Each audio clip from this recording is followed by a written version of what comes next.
All right, we are live. So today we're going to be talking about cell shading. Cell shading. And I'm going to have to start the Oops, sorry about that. TikTok stream in a second. Gotta join my... But this is kind of what's on the agenda today. Can you talk about that? Yes. And make sure your volume's down. So we're going to be talking about the basics of lighting primitive forms, which is basically the cone, cylinder, cube, and sphere. We're going to talk about core shadows and cast shadows, designing shapes of shadows for cell shading, grouping lights and darks, which also goes into design as well. Color choices. We're going to talk about local value and color, and how we can use some layer modifications, or what is it called, blending modes for layers and stuff like that for cell shading. So this is gonna be fun. Hey, Michi, Lexi, Hello. Dahlia, Natalie, hello. Natalie, that's a good name. That is that's a great. Kat joined through a shared invite. Awesome.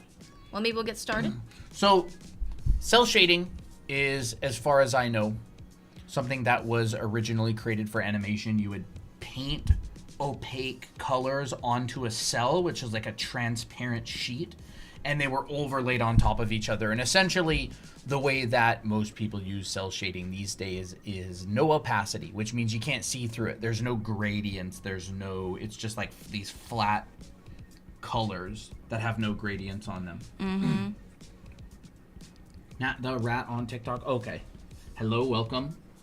And so a lot of people draw, like, coloring and drawing anime cell shading style. But a lot of people are always asking about it. They're like, how do I cell shade? And the good news is, there's good news and bad news. The good news is that it's pretty much exactly the same as any other type of shading. The bad news is you've got to learn how to shade in primitive forms and light. So, which is actually good news because it's a lot of fun. Yes. So I'm just drawing a few primitive forms right here. We have a sphere, a box, a cone, a cylinder, and we'll talk about how to shade these specific things. We'll probably talk about different types of shadows and how we have to simplify that using cell shading later. Yes. What else is there? There's 4. We'll do those main 4 because a lot of the time bodies and hair and clothes and everything is just basically a combination of these forms, and when we know how to shade them, we know how to shade them through cell shading. Wow, we got a lot of joins. Nice. Hello everyone. Yes, I remember Clover's canvas. I do. All right. Yes, so hello, welcome everybody. Toby wants to try to get to look at all 3 kitties right here. What? We have all 3 kitties? Yeah, That's we so have cute. gathered all 3 Kitfinity stones. Kitfinity stones. Yes, Yep. we've got Poppy here. Here's kitty number 1. Kitty number 1. the way she like just kind of flops over. We've got Toby here. Kitty number 2. In terms of order of when we got them. Yeah. And then kitty number 3. And then kitty number 3 is big old 14-pounder. 14-pounder. Holy, you're heavy. He did not want to get off from there. So I'll put him back when he's done. There's kitty number 3, Applejack. Drawing with kitties. Like cooking with dog, with drawing with kitties. I still like that idea. There you go. So, understanding lighting is understanding where's your light direction and where's your shadows, and where the shadows come from. Because without light there is no shadow. So let's just put a little arrow. We like putting a 3-dimensional arrow for a light direction because this is flat and we don't really understand where is it. Because this is basically showing the rotation of the light. So if we have a light that's going this way, it's going from behind. But if we have a light that is, the bottom is facing us for the most part, we know where the light direction is coming from. This is coming from the front, front left. So understand, that's why we use a 3-dimensional arrow for this instead of a flat one. Hello, noob. A lot of people join. Hey Mia, hey Mitsubi, Leo, Fox, welcome. Do you want me to teach the primitive lighting part? Yes, you can, because I feel like you're more confident. You probably want me to. Yes, I do want you to. Do we have a 100% opaque brush? Because I know you're just using syrup. Sketcher. We have syrup, which is in the line work. The line work brush. Okay.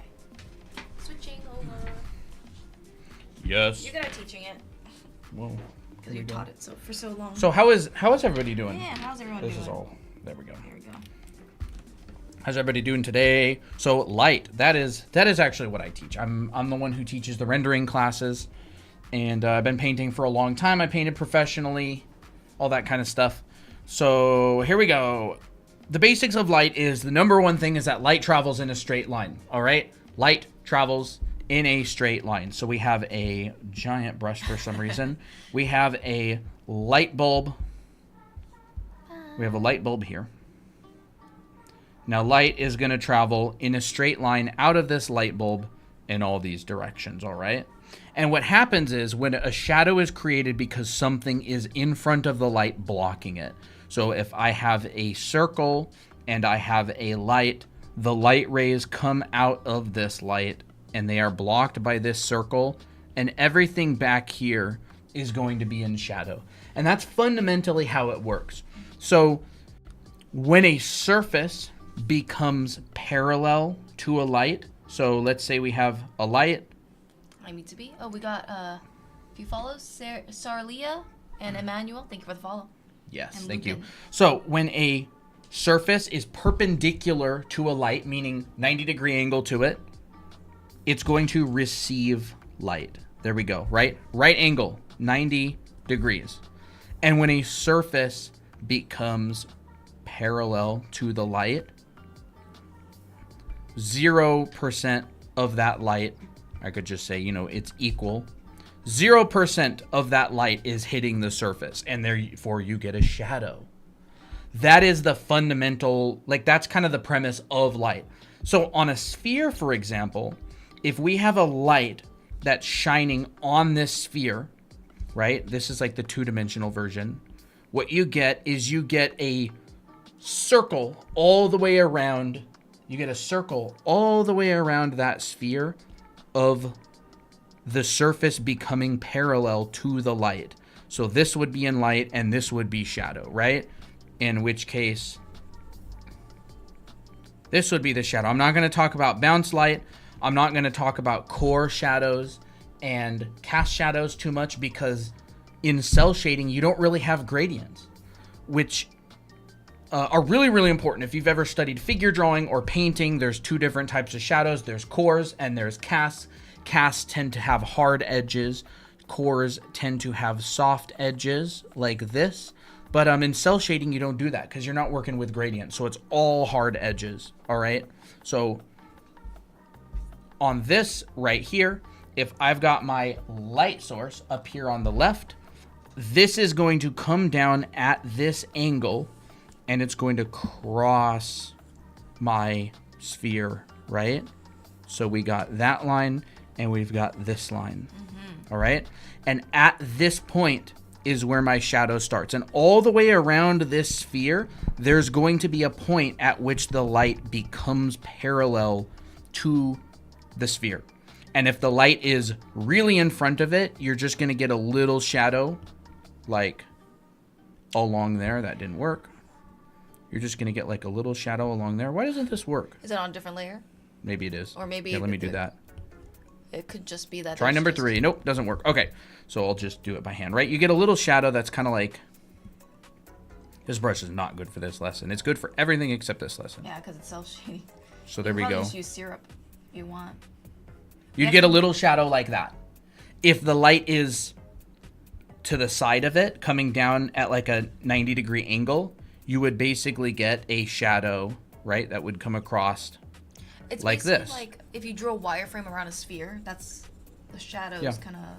It traces the edge of the sphere. There we go. Right? And this would wrap around and it would be an ellipse. So if you could actually see through this sphere, it would look like this behind on the other side. It would look like that. And everything below would be in shadow and everything on the top would be in light. And so that's the fundamental premise. Now, I'm not going to talk about core shadows and bounce light because when we're dealing with cell shading, we're not really dealing with those. This is like a really big simplification of it, okay? So if I just come in here and I choose like a gray, where's syrup? It's an inking. Inking? Yep. Syrup, there it is. And then we use a nice big brush. Oh, that's pretty good. That's pretty good. It's pretty sensitive though. Yeah. Like in terms of like brush change and fluctuation. Oh, There we thank go. you for the follows. Melodesai. I don't know how to pronounce that. Little Jeremy and Artistic Omen. Thank you for the follow. And Bia. Sorry, I can't pronounce these things. There we go. So that would basically be cell shaded for the sphere. And the box is the same way. The box is actually simpler, right? We've got a line coming down of light. And this is kind of up to you, right? So when a surface is at an angle, let's just say we've got a light and it comes over and that surface is at an angle and it's hitting this surface, it's kind of up to you when you want to start that shadow. But generally speaking, in cell shading, you're pretty much going to get it right where the core is, where the surface becomes parallel. Now on a cube, this is actually part of the difficulty of cell shading, is a cube looks best when you have like a 1, 2, 3 read. And what I mean by a 1, 2, 3 read is I mean each side of the cube is a different value. So generally, what? Move that over a little bit. Like that? There we go. Yep, perfect. And generally, I would want one side of my cube to have, or I should say, all 3 sides of my cube have a different, you don't even need to mess with that, okay. have a different value. But when it comes to cell shading, a lot of the time you don't really have that, okay? So it's kind of up to you. Now I could just grab this and come over here and shade this in. Now this would be like a 1, 3, 3 read where it's like 1, 3, and then this side's also 3. What I showed a little bit ago was a 1, 2, 3 read, which is kind of what you want to show the most form. Like a light, medium, dark. Yeah, like a light, medium, dark. So keep that in mind. Keep that in mind. All right, so we've got that. And then a Do you cone. want to shade them 2 or just that one side? I mean, we can. Oh, it's up to you. Sure. Cell shading usually has like 2 values. A lot of the time it will have 2 values. Mm-hmm. But the line work holds it together. Yeah. Okay, so then when it comes to a cone, remember a cylinder, the cylinder probably should have come first, but... Oh, yeah. So we've got a cylinder cylinder. First. Let's just say it's the same thing as the sphere, right? If we have a light source coming down, it's going to become parallel to the side, parallel to the side, and then this is all going to be in light, and this back here is going to all be in shadow, which means this whole side, if it were a sphere, would be in shadow. So what we can do is we'll come over to our cylinder, we'll bring our light down, and we'll put that parallel. We'll put this, it kind of be more like this, right? So you try to figure out exactly where it hits that cylinder. And then again, all you really have to do is come in here and shade this side in. Now, with cell shading, as with all drawing, we're actually going to talk a lot about design today. So if I'm cell shading a cylinder, I probably don't want it like this, which would be 50% light and 50% dark. That's kind of boring. It doesn't really tell your brain what you want to look at. Like, it doesn't tell your brain what to look at. It's like, do I look at the light? Do I look at the dark? So generally speaking, try to render your forms where they're a bit pushed. So maybe I'll have the light side the dominant side and the shadowed side the non-dominant side. Or you could reverse that. So you could have the shadowed side the dominant side and the light side the non-dominant side. It actually makes it much more interesting to look at. This is more to do with design than anything, right? I mean, if you're to take product photography classes where you're learning how to take pictures of things for what, like magazines, or take pictures of boxes of tissues, tools, whatever, you learn about this kind of stuff. You learn about lighting objects in an interesting way. So there we go. Look at Toby and Applejack. Oh, they're The silly. arms are wrapped around him. So there we go. And then cone is actually a similar way. So it generally starts from the tip and it will go Wider towards to where, yeah, it's kind of like a cylinder. they point. except it just squeezes in towards the middle, but the bottom would be essentially the same. And so we're just going to go up here. Oh, thank you for the follows. Lilistrea, Darren, Sora, Vash's biggest fan, Ronan, go. Catherine. Thank you for the follows. And now all of these are actually going to get cast shadows. And so it's the same thing. If this object is sitting on a surface like this, there, I'll just put in a little plane really quick. This line of the light coming in is going to stretch from, I like to do this. I like to put a little X here, and I like to drag a line of light down from all these points. Like this, and then the back. And then I'll just put a curved line through it like that. So what I'm really doing, and again, this isn't like an in-depth lighting lesson or anything, but with calculating drop shadows, what happens is you've got a direction that the light is going, and you've got an angle that it's coming in at. So for example, this one is going away from us and it's coming slightly down. This one is going very slightly away from us and it's going really, really steep down. This one, for example, What just happened there? the story of my life with the iPad. Yep. This one is coming towards us, right? So it's got like a ground direction that it's like traveling north, south, east, west. And then it's got an angle that it's coming in from the sky, right? Say, for example, you know, a meteor is coming in. It may hit straight down or it may hit at an angle and it's going east, you know? So you want to think about that when you're calculating cast shadows. And so what I really like to do when I'm calculating cast shadows is I take my point, that's being cast from, and I connect it to the ground, right? So this is the top of my object, and this is where it touches the ground. And then my light is going to come in at the angle, and then I go in my ground direction. So it could go away from us. It could come, you know, towards us. And then we'd have this really, really, really long shadow that goes like that. We got a few questions. How do I draw people in perspective? We You actually can have a video. Check our recent YouTube video. Yes, you can check our recent YouTube stream, actually. It's in there. We talk Like about that. people in perspective a lot. And so this would be the cast shadow of this line. That's how big it would be. You know, like a sundial, for example, like depending on where the sun is, it would show you a different time. That's how it works, right?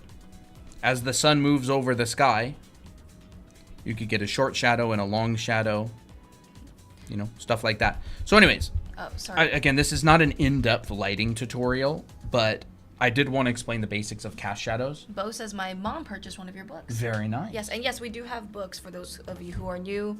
All this stuff. Actually, we do teach a bit of this in our anime in this book here, right? All this stuff? Not all of it. Some but of we it. have some of it. I know it's in here. Right in here. Yep. Yeah, I guess I do teach some of this in our book. Primitive Right? forms. Primitive forms coming through, except this is rendered. Mm-hmm. But cell shading would be probably more like this one, where you're not actually adding any ambient occlusion or anything like that. Mm-hmm. But yeah, it's in our volume 1. Mm-hmm. Okay, so what ends up happening is this. Let's make this a bit lighter. And thank you, Penny and Kato, for the finger hearts. There we go. There's a cast shadow coming off at that angle. So this would basically be what it would be like cell shaded, right? And then I might just want to take that and lighten it a bit. It's a little bit we hard go. to see there. What? A little bit hard to see on the screen, What do you mean? the value of the shadow. Well, I guess it's fine. All right, I'll just darken it again then. Yeah. So there we go. And then, you know, the cone is the same, except it just comes to a point. So the cone ends up just being a triangle on the ground, like this. Thinking about buying book 2. Awesome. You won't And regret it. the boxes, Mm-hmm. you know, you have these that come out, and each of these create a triangle, like that.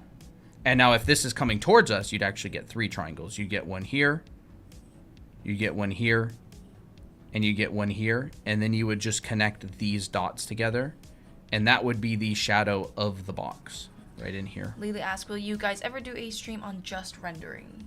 Probably eventually. I mean, this is pretty much a stream on just rendering so far. Yeah. Right? Like that. That would be a shadow that would come towards us. If we wanted this shadow to go away from us, you could keep the angle the same, but you could have the ground direction different. Right? So that, and then this one back there would connect back in there. And there you go. Now it's traveling on the ground away from us. And it's only really important to know the basics of this. So this one, you'd actually have an ellipse. You'd have kind of this stretched circle on the ground like this. Azure asks, what if the different object is cluttering? How to draw the shadow shape? The different object is cluttering? Like maybe like one is in front of the other? Like one form is in front of the other? That's more complicated. Your shadow would basically creep up the side. It might end up being like that. Like you get a little bit on it. I'm cheating it. It doesn't actually do that, but that's what it would look like if it was a little bit steeper at maybe like this angle right here. I'm not going to teach any of that today. Why does this have passcode on now? I thought we just got rid of it. But I do teach this in my class in Anime Art School. Is this? Okay, there. And it would look like this. So, like, are you saying, like, the shadow of the light cube is casting and crawling up the side and going around the dark cube there? So, again, it's kind of complicated. You would have to calculate it, and these are the calculations that you would use. But I'm not going to teach that today because it's really complicated. I do teach it in my rendering class in our Anime Art School, though. I actually go through a lot. I teach materials and all these different things. I paint them live. I paint different bedrooms, and that's one of Christina's character design things. Cylinders, right? A lot of this kind of stuff. So that's what the calculations look like. And it's all freehand. It's not, none of it's using like a straight line tool or anything. You can actually see my lines are quite wobbly, but they go to the right place. Yeah, but they're accurate. And I use colored lines to keep track of everything. And it's a proper rendering class, but a little bit complicated to get into today. But if you do want to know more, we do have a full school online, and I have a painting class, and I teach all of that stuff. Everything I just showed you was from the class on painting that I teach. Anime Art School. Yeah, if you're interested in that, you can go to drawanime.com and click on the Anime Art School. Otherwise, I'm mostly just teaching cell shading today. So, but yeah, you'd essentially have the shadow.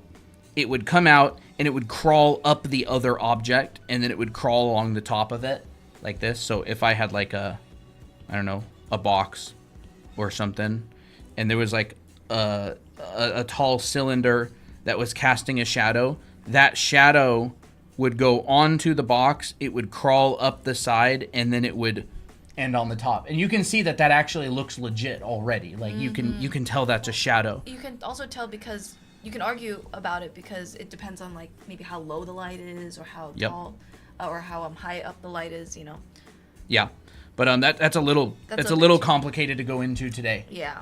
Because there's a lot of lines involved in doing that. But yeah, videos on cell shading faces. Not yet. Not yet. I actually do have one on shading hair, which kind of has a cell shading style. So, but I think I definitely want to try that. So, next set of things.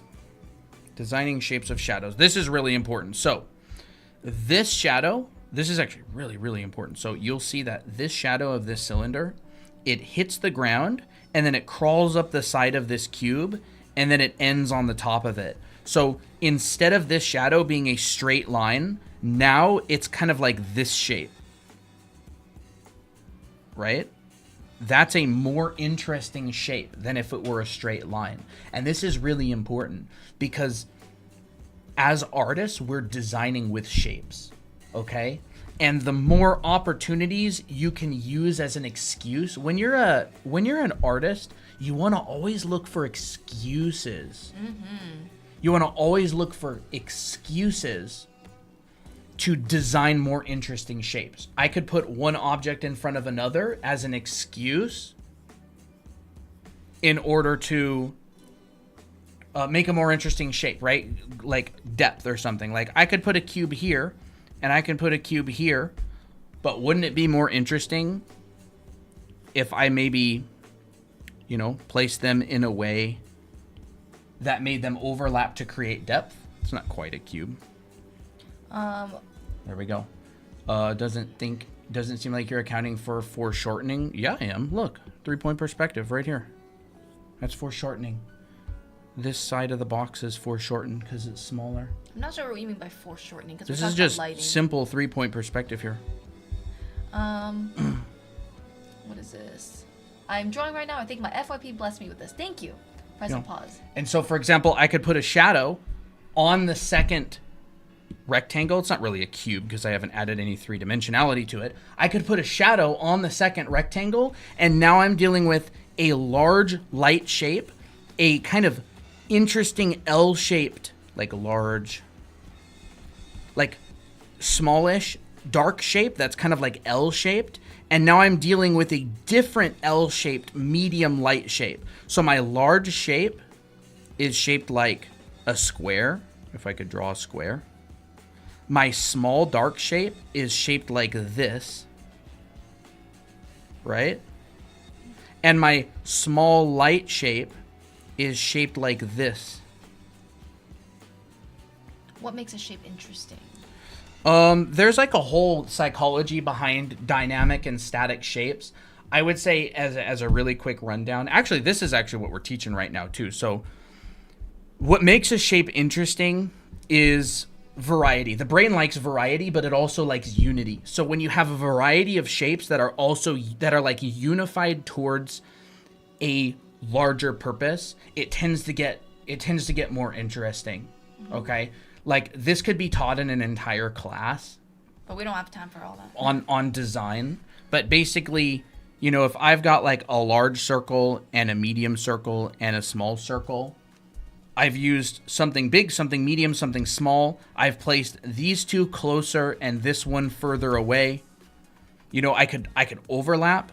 And so instead I could go, you know, big, medium, small, like soap bubbles or something. Ooh. Right? And then there could be one that like just popped. Could be interesting. Oh, that's so cute. I'll just keep that for now. What is cell shading anyway? Cell shading is basically a no opacity shading. It was an animation thing where they would paint on these cells. They were like transparent sheets of paper, and they would overlay them on top to each other. So like one would have, say, the color of the shirt, and then the next one would just have the shadow of the shirt. How do you do this kind of practice to understand different angles of lighting? I can't really. You have to learn it and then get given assignments. I teach that in my lighting class. There's a lot of kind of like calculations in math. It's kind of like perspective.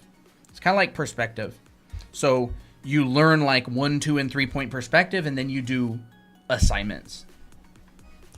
You know, if you complain about ignoring questions, I'm just gonna mute you for the rest of the stream.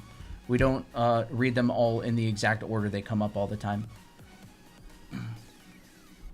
How do you get horizontal vanishing points? It could be horizontal. I'm not sure what you mean by horizontal vanishing points. Because vanishing points aren't horizontal. They're just a point. Do you mean like the way how the lines converge? Like, give me the Rubik's Cube. Yes. So this is a Rubik's Cube, right? If I tilt it this way, I've got a vanishing point on my right, and I've got a vanishing point on my left. But if I face this face towards you, and I even tilt it up, there aren't vanishing points on the left and right. It's just a flat shape. There would be vanishing points on the left and right if I were, say, drawing in 5-point perspective, and I were going to the X on each side. I think they were talking about diagonals. They corrected. Diagonals? You mean like probably the converging lines that look diagonal. I'm not exactly sure. Diagonal. I'm not sure what you mean exactly. So, thank you, Carla. What we can do is we could put a little shape up here, and then we could put the shadow for it right here. So that one's a lot more like this one's like floating in the front, right? And it's casting this shadow down to there. And then this one and this one, they're close to each other. So it's casting a shadow on it right here. Now, shadows can kind of weld things together. Like, they're like these shapes that you can use to sort of, I don't know another term other than they kind of like weld objects together. They like unify shapes with each other. How do you handle foreshortening of shadows to match the object? How do you handle foreshortening of shadows to match the object? Shadows would just foreshorten in perspective away from you. Like, if you've got, say, I don't know, a fisheye lens, right? Let's just say we've got a fisheye lens, and we've got, like, I don't know, a cylinder right here, and the light source is like to my upper left.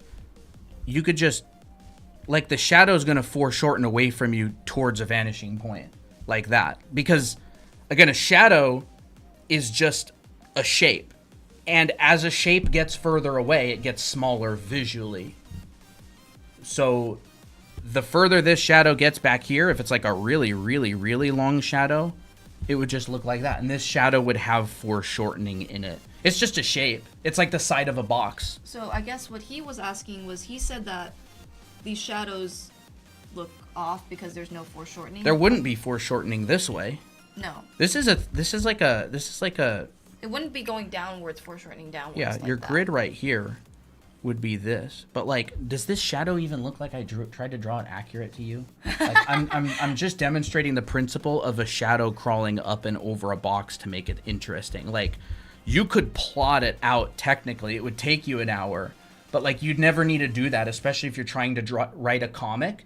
You're just trying to visually connect this cylinder to this box through the shape of a shadow. Like, these now feel like they exist in the same world together. Like that sort of thing. Honestly, it's really nice seeing you use a sear brush. It looks really cool. Does it? Just your line work looks really interesting. But yeah, so anyways, shadows are a tool of design. Shadows are a tool of design, and so you start using them in a way consciously to try and make your objects more interesting, all right? Because all we have as 2D artists is shapes and objects, and even though 3D objects will have form and shadows and cast shadows, you can arrange those objects to make interesting shapes together. And now, traditional painters, one of the things they're always talking about is grouping your shadows. So, for example, if you ever paint like a still life, if you've ever taken like an advanced painting class, and I don't know, you have like a still life or something, and let's just say we've got some circular object, and we've got some, I don't know, vase or pot or something. Gabriel, I think we have done a few anatomy live streams. Right. And then maybe in the back we've got, I don't know, say like a box or something behind it. These objects, we can actually make them interesting and connect them together through the use of cast shadows. So say, for example, I've got a light source here in the front. All right. This comes back. Let's just say we have like a shadow right here. We've got a core. And again, this is not going to be completely accurate because I'm just doing a really quick demonstration. We got a core. We've got the shadowed side of that one, right? And then we've got this pot, or this, whatever it is, pitcher. And this, we will cast a shadow on this, and then we'll have the handle, say, come up and cast a shadow. So then when we fill these in, cell shading style, this is what so many, this is like painting 101. This is like the basics of painting, like Noton. Noton is just light and dark, no transitionary values. Yeah. Right? And then you can say, have a shadow here and have a shadow there. And then there's, say, the shadow of your handle. And then all of these objects get linked together through shadows. Yep. And you've used the light to create shadows to make a more interesting design. And this would be like the basis of the painting itself. Like if you look at any paintings, Just merging the shape, it means I don't have to draw individual shadows. Yeah, I mean, you draw the individual shadows next to each other. Like, if I want to draw the shape of, I don't know, two squares intersecting, it would probably be better to draw the two squares than go like this. You're gonna get a better shape on this one than you're gonna get on this one generally, but Just because you can actually see what's going on with. but it's up to you how you want to approach it. But this is like the basis of cell shading. So when you draw a character with these different primitive forms, characters are just different primitive forms put together. You'd have, say, an arm coming up. You could have an arm like this, going back. What? like Yeah. about to do a volleyball thingy. I don't know, serve. You could have an arm going back. You could have a head right here. And then you can cell shade these all together. Say I have my light, again, coming from sort of the front left.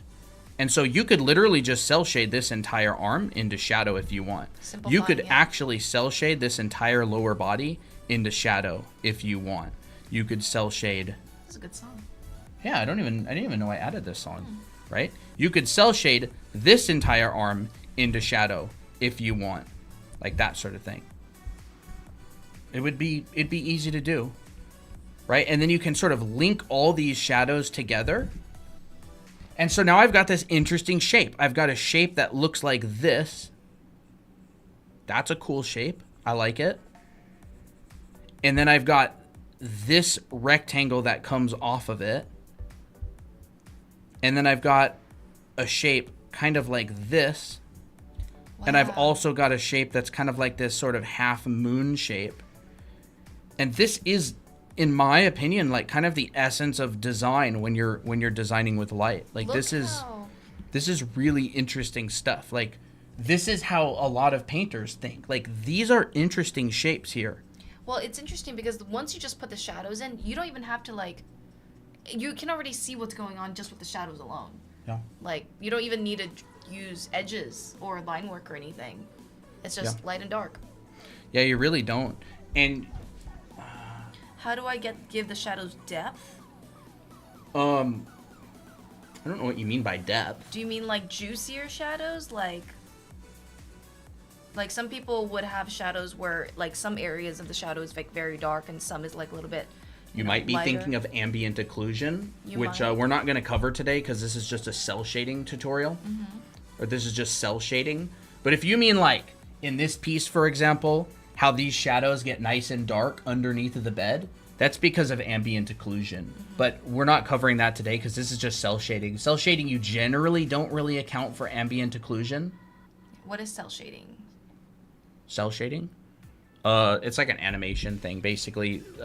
It was invented because they had these transparent sheets that they would stack over top of each other and they would paint individual cells, hence the name cell shading. And they would like have like a little character with flat colors, and then they'd put a sheet over top of it with just the shadows painted. And so they were cells.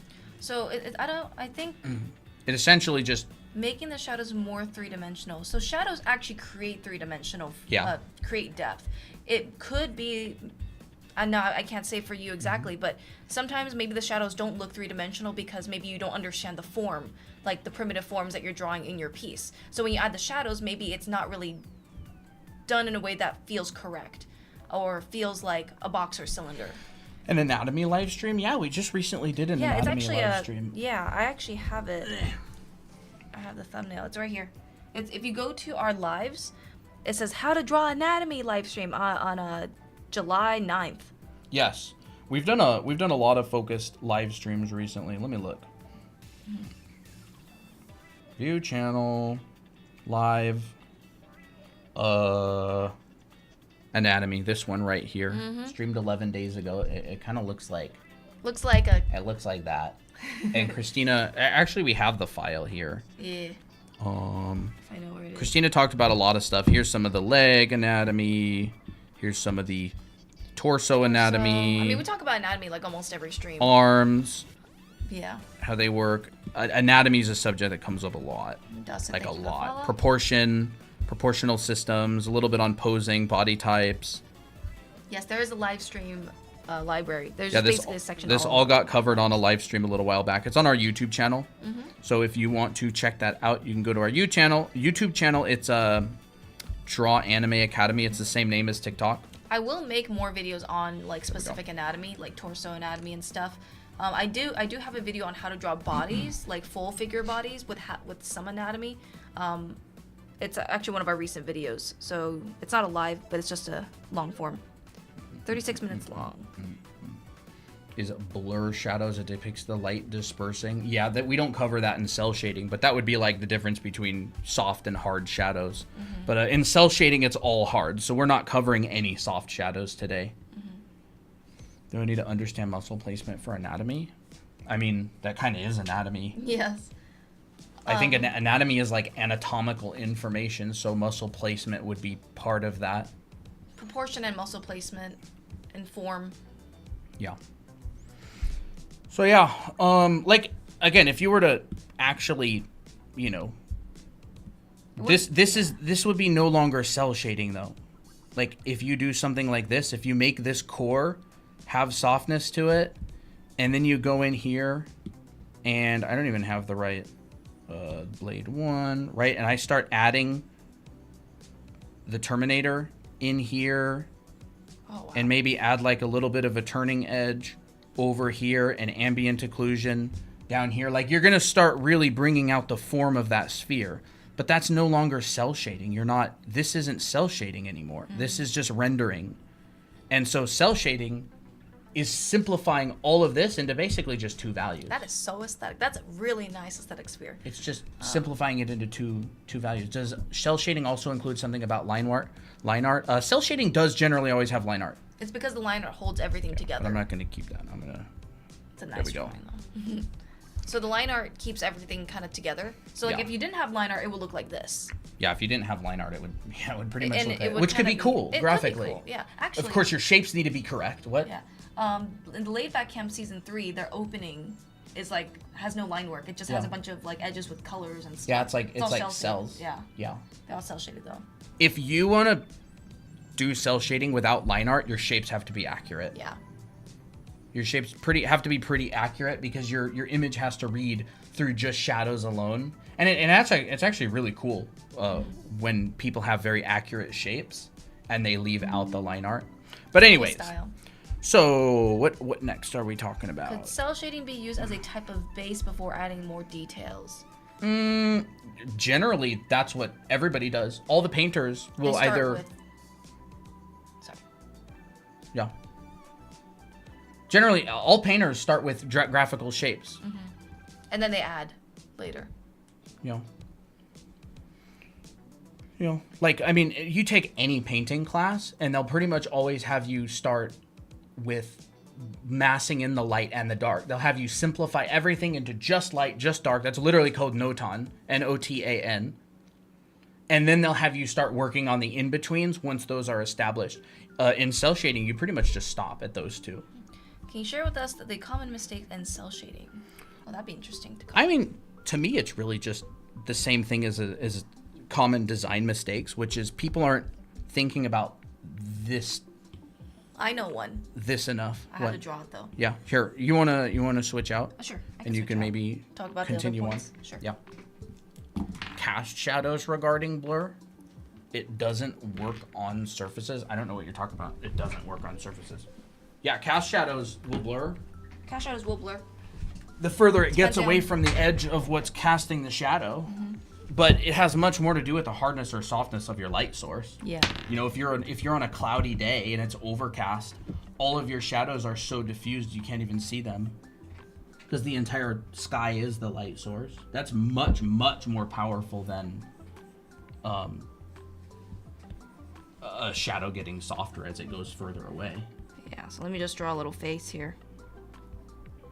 So what people would kind of tend to do, this is what I noticed in some people's work, is, yeah, they'll have like okay, I'll do this. They'll have their light source, and then they'll have their shadows, but they'll add the shadows like, but that's your brush again. they'll kind of skimp out on the shadows. They'll just add like a tiny bit, like this. Mm-hmm. And they'll do it everywhere, like even on the neck, on the clothes. Like their shadows will be extremely small to the point where you can't really see what's going on. Yeah. So I would say understand that it's about the shape and also you can actually get this in specific lighting situations, but most people do it on accident unintentionally. Yes. So the way that you would get this lighting is angle of incident lighting, which is where your camera flash is creating the light source, and so you tend to get these really, really tiny, almost line work looking shadows. Do you have what we just went over that in our costume drawing class? Did you post? I don't think I posted that reference. Oh, that would be such a good example. That would be a good example. I might have that image. I have to look for it on my Pinterest board, but I know what you're talking about. Yeah. You could just probably search up Ariel Perez's work, though, if you want. Ariel Perez does do a lot of angle of incident lighting. So this is what happens when you're trying to guess. Like, okay, well, I know that there should be some form on here, but what you're not thinking about, once again, this is completely possible. It's just you got to understand, like, why it happens. You're not understanding the form of the hair. Yeah. So, like, the wireframe, how like, this ends up making the shape look kind of flat if you don't know what you're doing. Ariel Perez does not, he doesn't cast shadows. He just has all of his characters as angle of incident. Oh, interesting. So instead, think about where your light source is, and then that will determine where your shadows are. So let's say my light source is up here. Well, now my shadows will look very different because the shadows will actually become larger. They'll actually cover a lot more of the space on these strands. It's all angle of incident lighting, but like he doesn't do that. He doesn't cast shadows because they're not standing in front of anything. Yeah. So like this feels more juicier, and some people even forget that you can also imply shadows in the hair or imply hair texture with these shadows. So what I used to do is I used to like go and draw my hair like this, for example. I'm just doing hair because it's easy. I would draw every strand of hair as if like this was going to be a shadow. And then when I added in the actual shadow tone, it would make the hair look very, very busy. Yeah. But then I realized I can actually use the shadow tone to describe this form anyways. What? I don't have to use line work. What? What? Poppy's here? Oh my gosh. It's a miracle. Kitty. Oh, precious Poppy. So this is basically me using shadow to describe my form instead of using line work. So if I were to do what I did back then, I would have done this.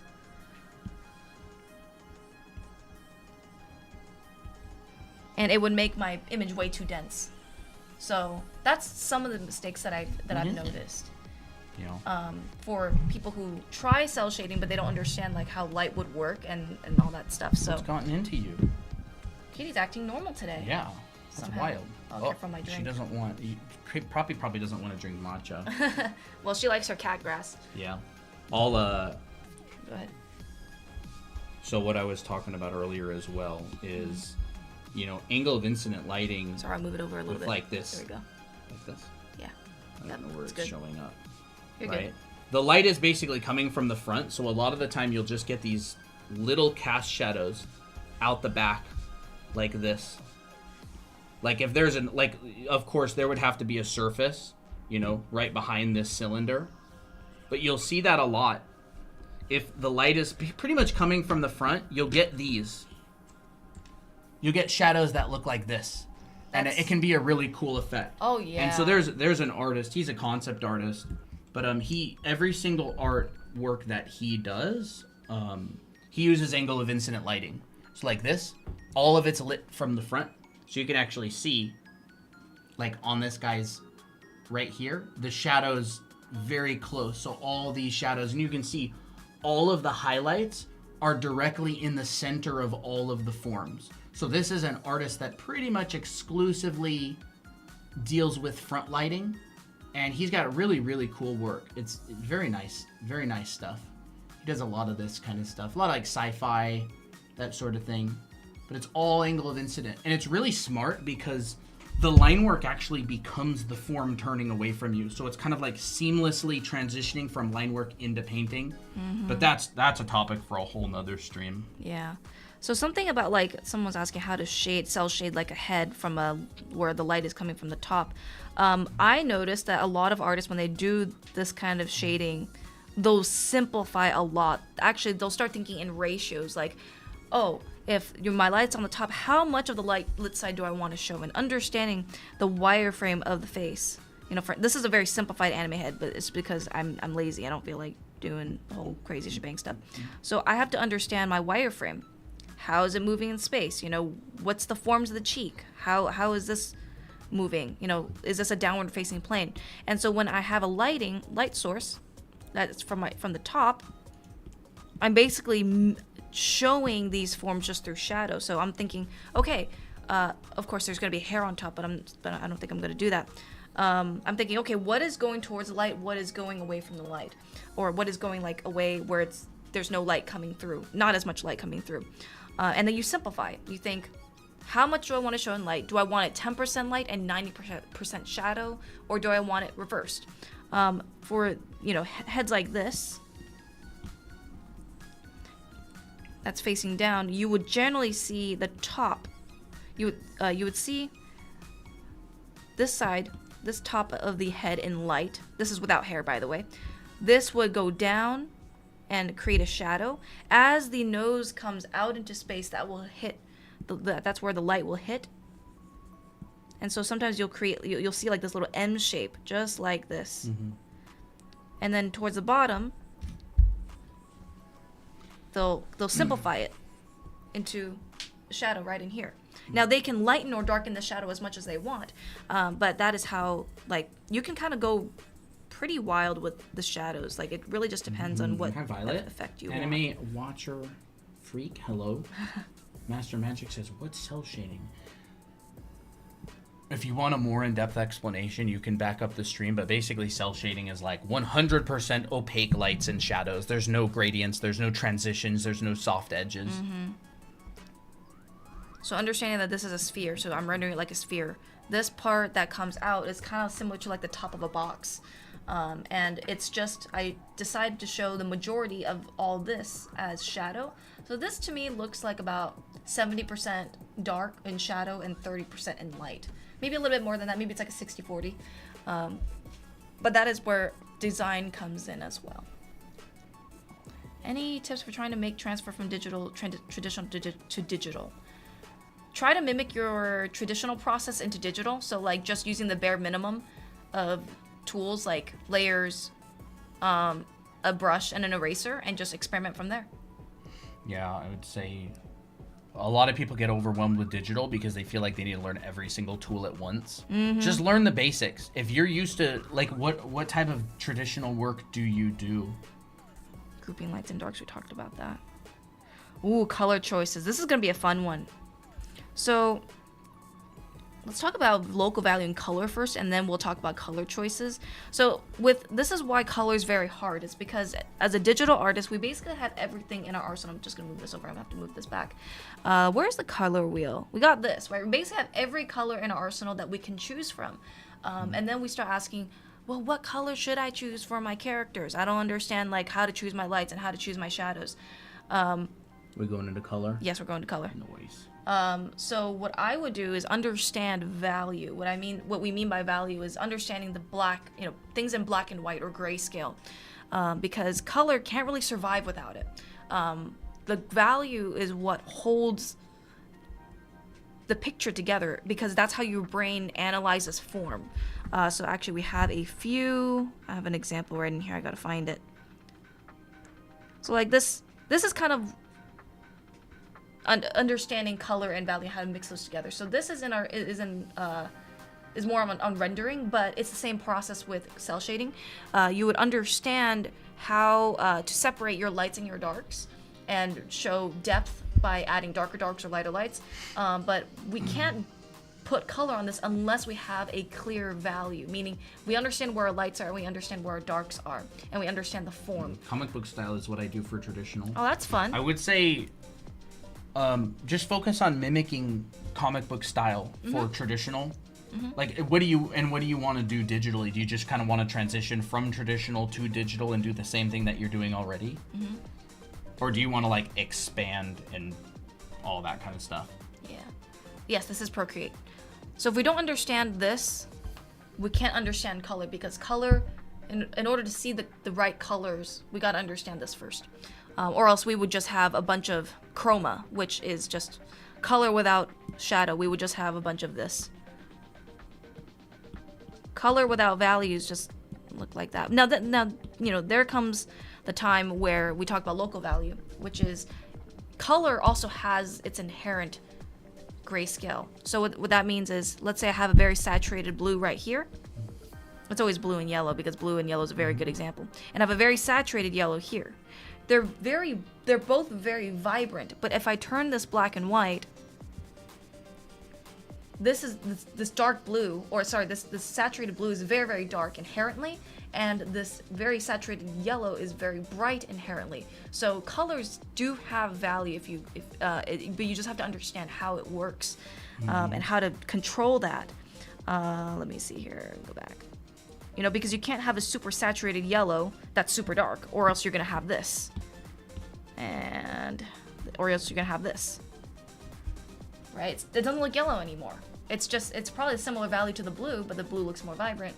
So it just depends on that.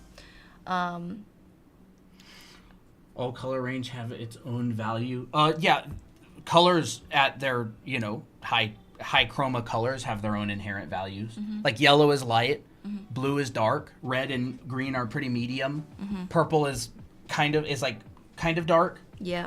It's pretty. You learn pretty quick. Yeah. But basically, like you can also just tell. Like you can look at it.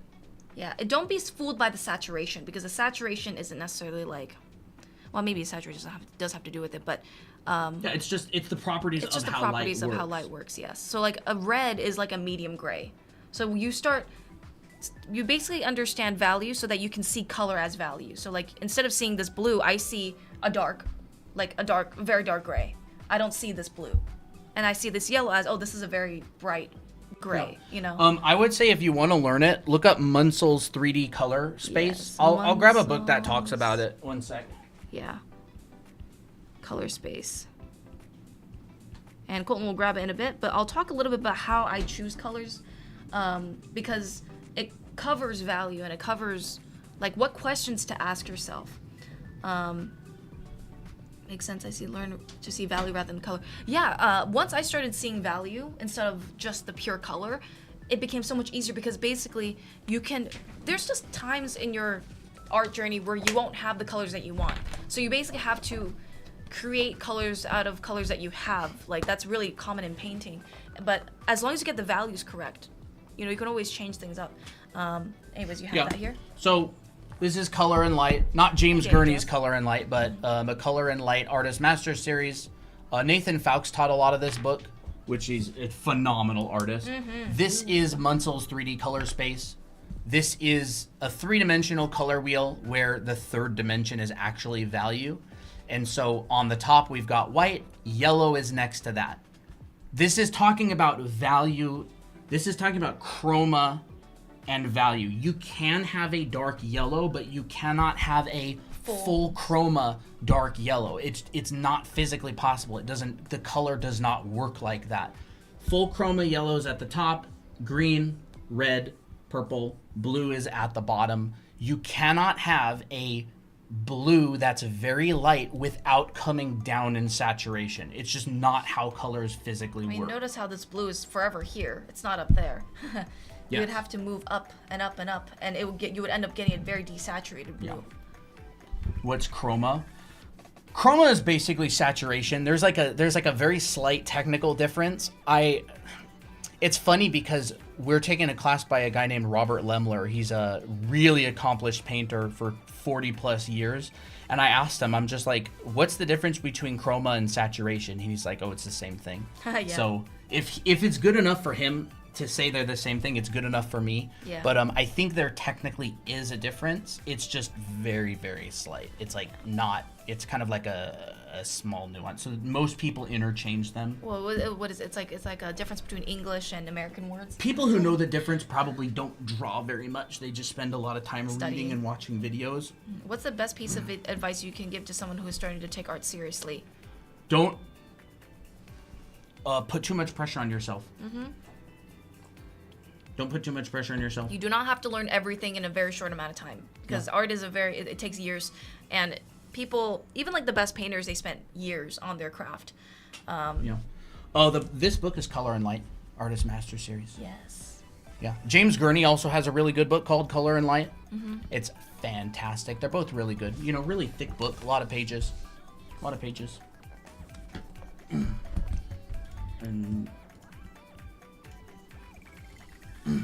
All right, so this is what I think about when I'm thinking about choosing my colors. I think, what's my value? This is the first question I ask myself all the time, because value is the most important. I would say it's one of the most important things. adding this to the list. It is a good book. How light, how dark? Ask yourself this first, because that will determine, the range of colors that you can use. I like to do more studies and want to learn so much stuff, but I feel overwhelmed. Start with your favorite stuff. Yeah, and we also have our anime art school, which if you want like a very structured way to learn, you can check that out as well. Also, if you're gonna backseat in chat, just go start your own live stream. Nobody's stopping you. If you want to teach art and correct other people, just go start your own live stream. It's free. You can literally hit go live on your phone instead of sticking around and being annoying the whole time and trying to like correct a streamer. Just hit the live button. It's free. But anyways, what? So the first question is value. How light or how dark is the color that you're choosing? For instance, skin tone. If you're going to choose a skin tone, you got pale. Let me choose this. You got a pale skin tone, which is generally light in value. The darker it goes, you start getting just medium. Here's a medium skin tone, and here's a very dark skin tone. They all have a value structure. Then I think, okay, is this color warm or cool? Do I want a cool pale tone, like that's kind of grayish, or do I want something that's warmer, more like orangish, yellowish? And so that's like kind of starting with my base, right? And then the last one is saturation. Do I want it to be more pale, or do I want it to be very vibrant saturation? No problem, Fox. I was waiting for you to do it. Thank you. You're free to. You know that. Since you're a mod, you can do that. So let's say if I'm coloring, if I'm cell shading these skin tones, I'm just doing like a quick little thing here. Here, this is my value for my pale skin tone. My pale skin tone is light value. That's the local value. It's a light value. This is a medium value. And here's a dark value.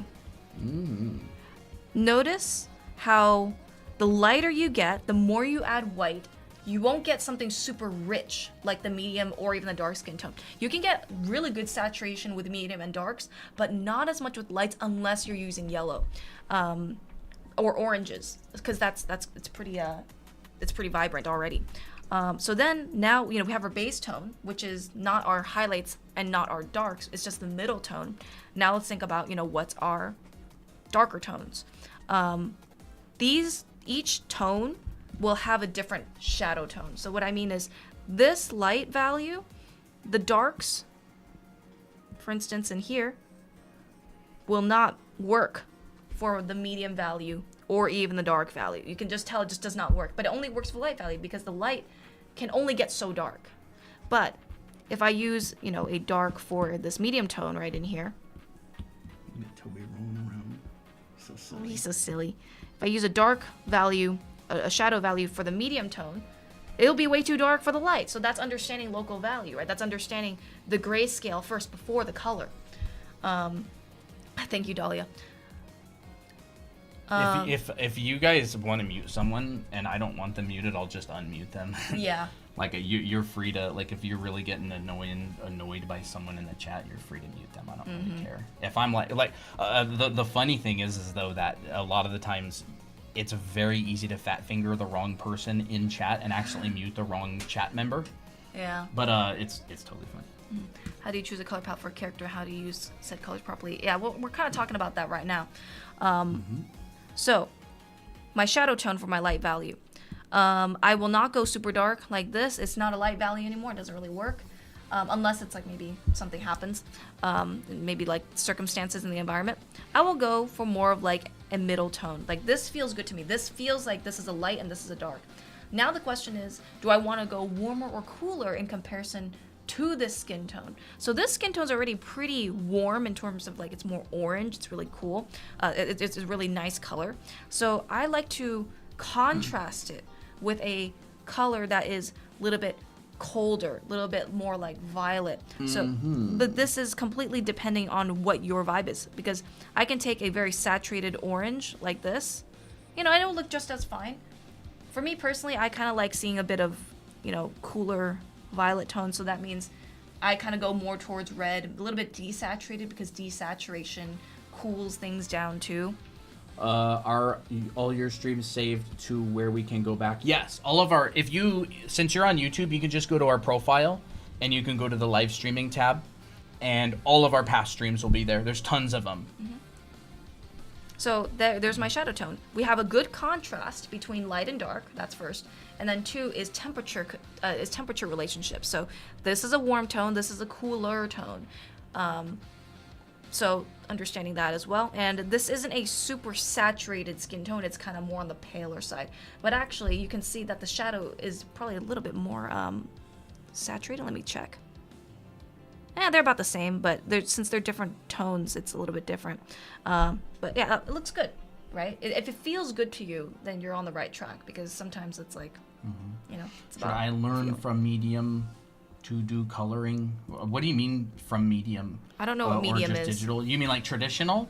I would always recommend to learn color traditionally. It's because you can do things in digital art that aren't really possible. The color wheel in a digital art program is deceptive because it forces the proportions of a color into a square. So a blue, where is that?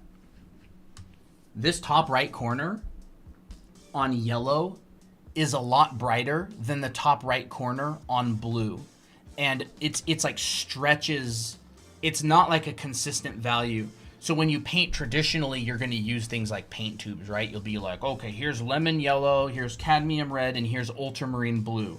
And that actually creates colors that you can use, and you only can use those colors and the colors that mixing them can create to paint a picture. And so it teaches you a lot better than being like, oh, I need a cool color, blue. Oh, I need a green. Oh, I need a red. You go over to red. It can be a bit overwhelming. Overwhelming for students. It tends to be very difficult to learn how to paint digitally without a good teacher that gives you good thought through restrictions. What was the name again? What name? Name, huh?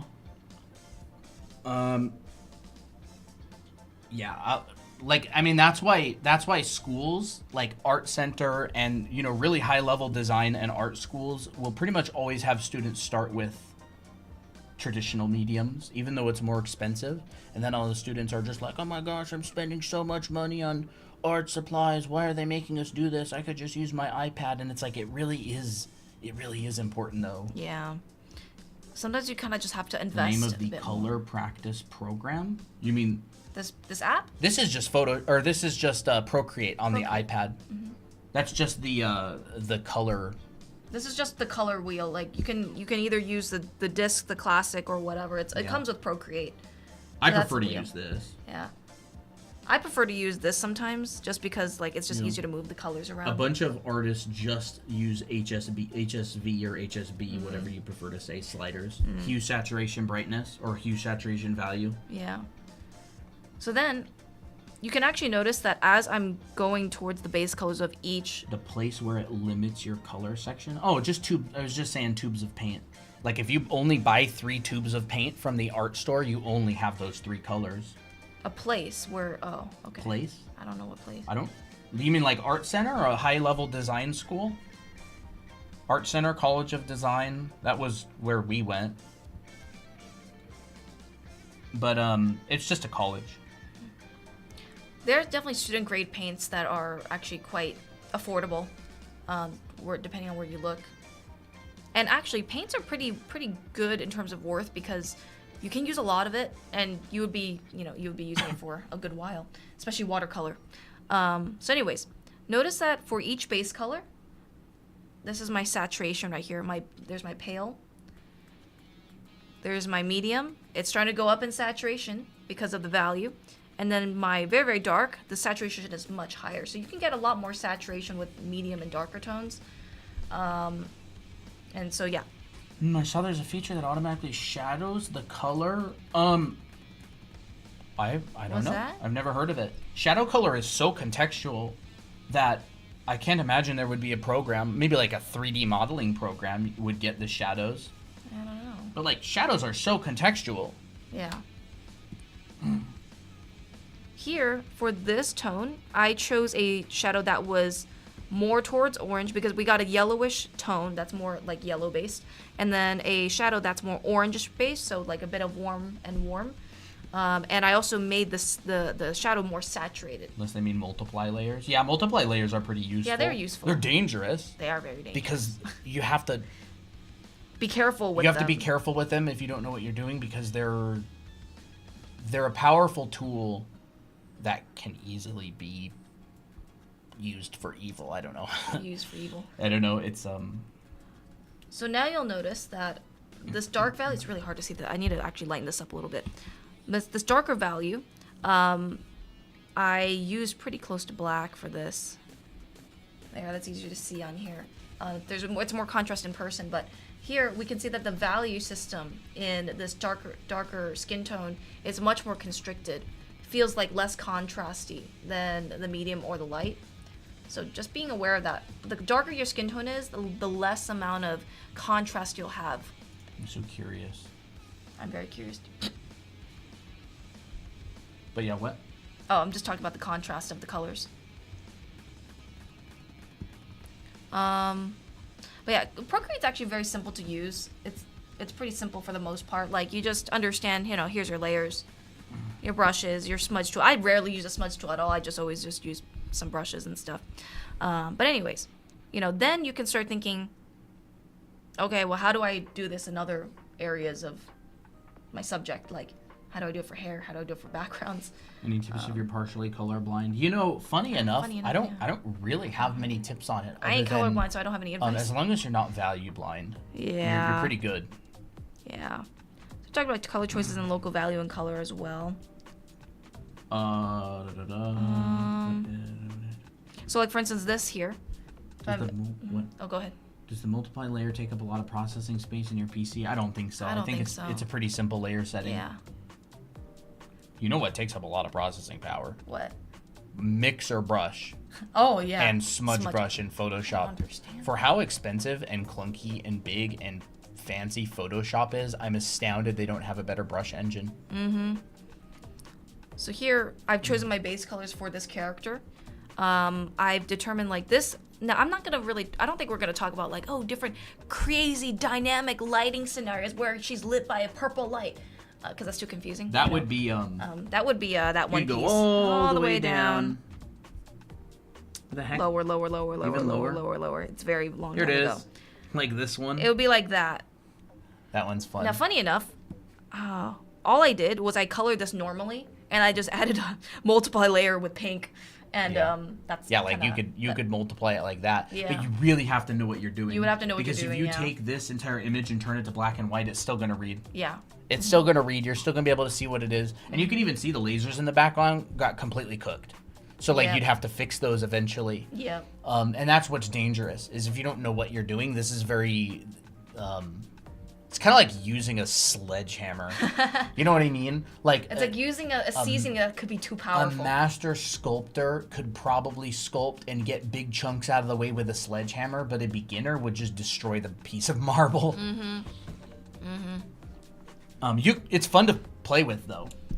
I'm wondering why we should be careful with the multiply blending mode. It's just because it doesn't. It doesn't do it. It doesn't naturally. work like the real world works. It's a tool that kind of artificially gets you in the ballpark if you know where the ballpark is.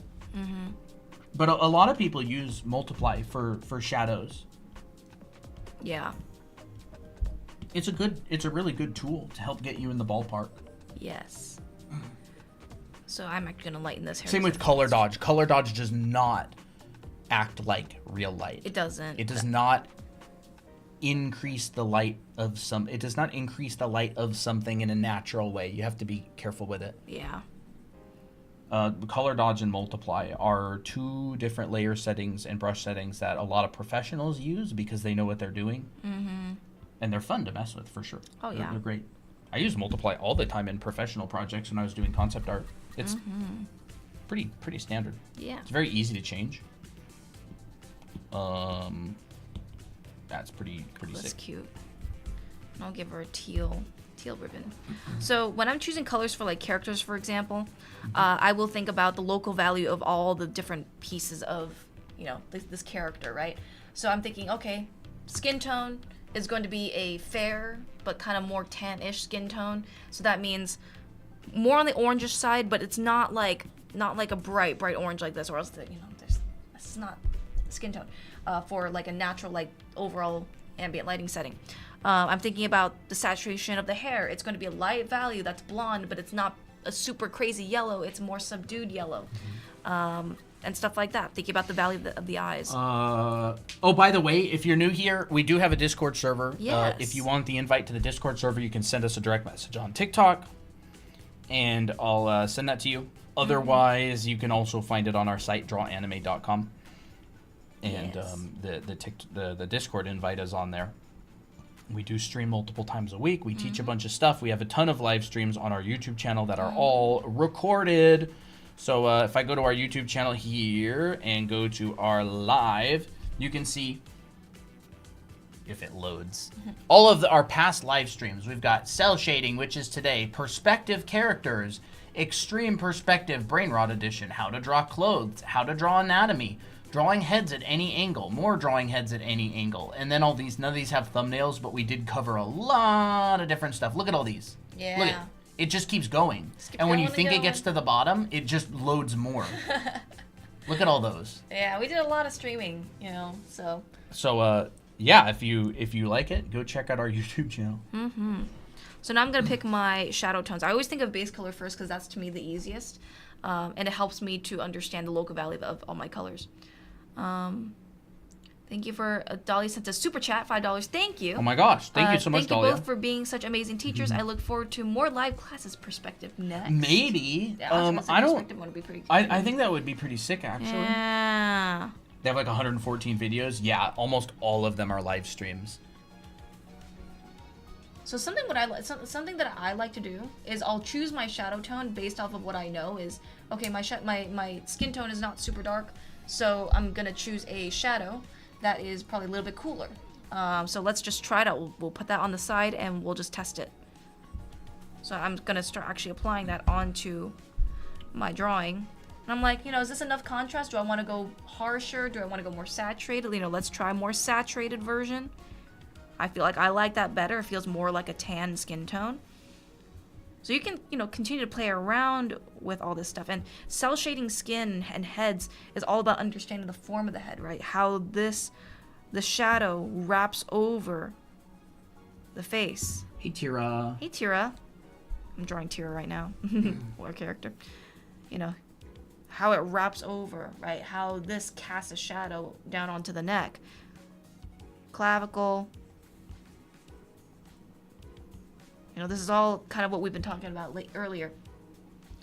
So there's my shadow for my skin tone. I can create a shadow tone for my hair. And I feel like since this hair is already pretty desaturated, I'm going to choose a more saturated shadow that's probably, more color contrast, so maybe more of a golden shadow. So something like that here. I just shifted the color a little bit, and I'm shifting the saturation just a little bit higher. So this will be my shadow tone. So we have a light and a dark. And this is where we have to understand how hair works in space. If you want to know more about how to shade hair, we actually do have a video on that. So I actually think it needs to be darker. Sometimes it needs to go darker than you want it to. And this, usually there's going to be shadow in the back of the hair because there's not much light hitting it. And it also creates depth where this will then emphasize the skin and the head. So don't be skimpy with this one. That would be fun. Can you share about both your art journeys when you have time? Oh, that would be fun. That's fun. Yeah, we can talk about that in a little bit, honestly. I mean, we can even talk about it now. Yeah, if you want. Sure. You can talk about yours first. Sure. For me, let's see. I kind of drew my whole life growing up, and I had a lot of fun. I did a lot of, like, when I was in high school, I did, like, a lot of copy drawing, like portraits and drawings of, like, like pictures that I seen and pictures that I took. And I got a little bit bored with it. I always wanted to draw from imagination, but I didn't really know that it was a thing. Not that there's anything wrong with, like, copy drawing, right? I just didn't really want to do it. I wanted to always draw, like, things from my imagination, but I had no idea that there was even such a thing as, like, fundamentals. I had no idea that there was, like, a way to learn about the world and study where you actually could learn how to draw super realistic and believable things completely from imagination. Mm-hmm. And then I found a YouTube channel. I got a computer for my 18th birthday, and I was able to use my dad's old Wacom tablet. And I started looking up, like, digital art, and I found a YouTube channel called FZD School. And it was made by a guy named Feng Zhu, and he was a concept artist. And I tore through the videos. And I was like, that's it. I'm becoming a concept artist. That's what I'm doing. 100%. Like, I think I was around 18. And I'm like, I'm becoming a concept artist. That's it. This is my life goal. I get to draw dragons and spaceships for a living and get paid to do it. That's it. I'm in. I'm there. It's a really hard career, though. You have to practice a lot. So I was just like, I'm locking in.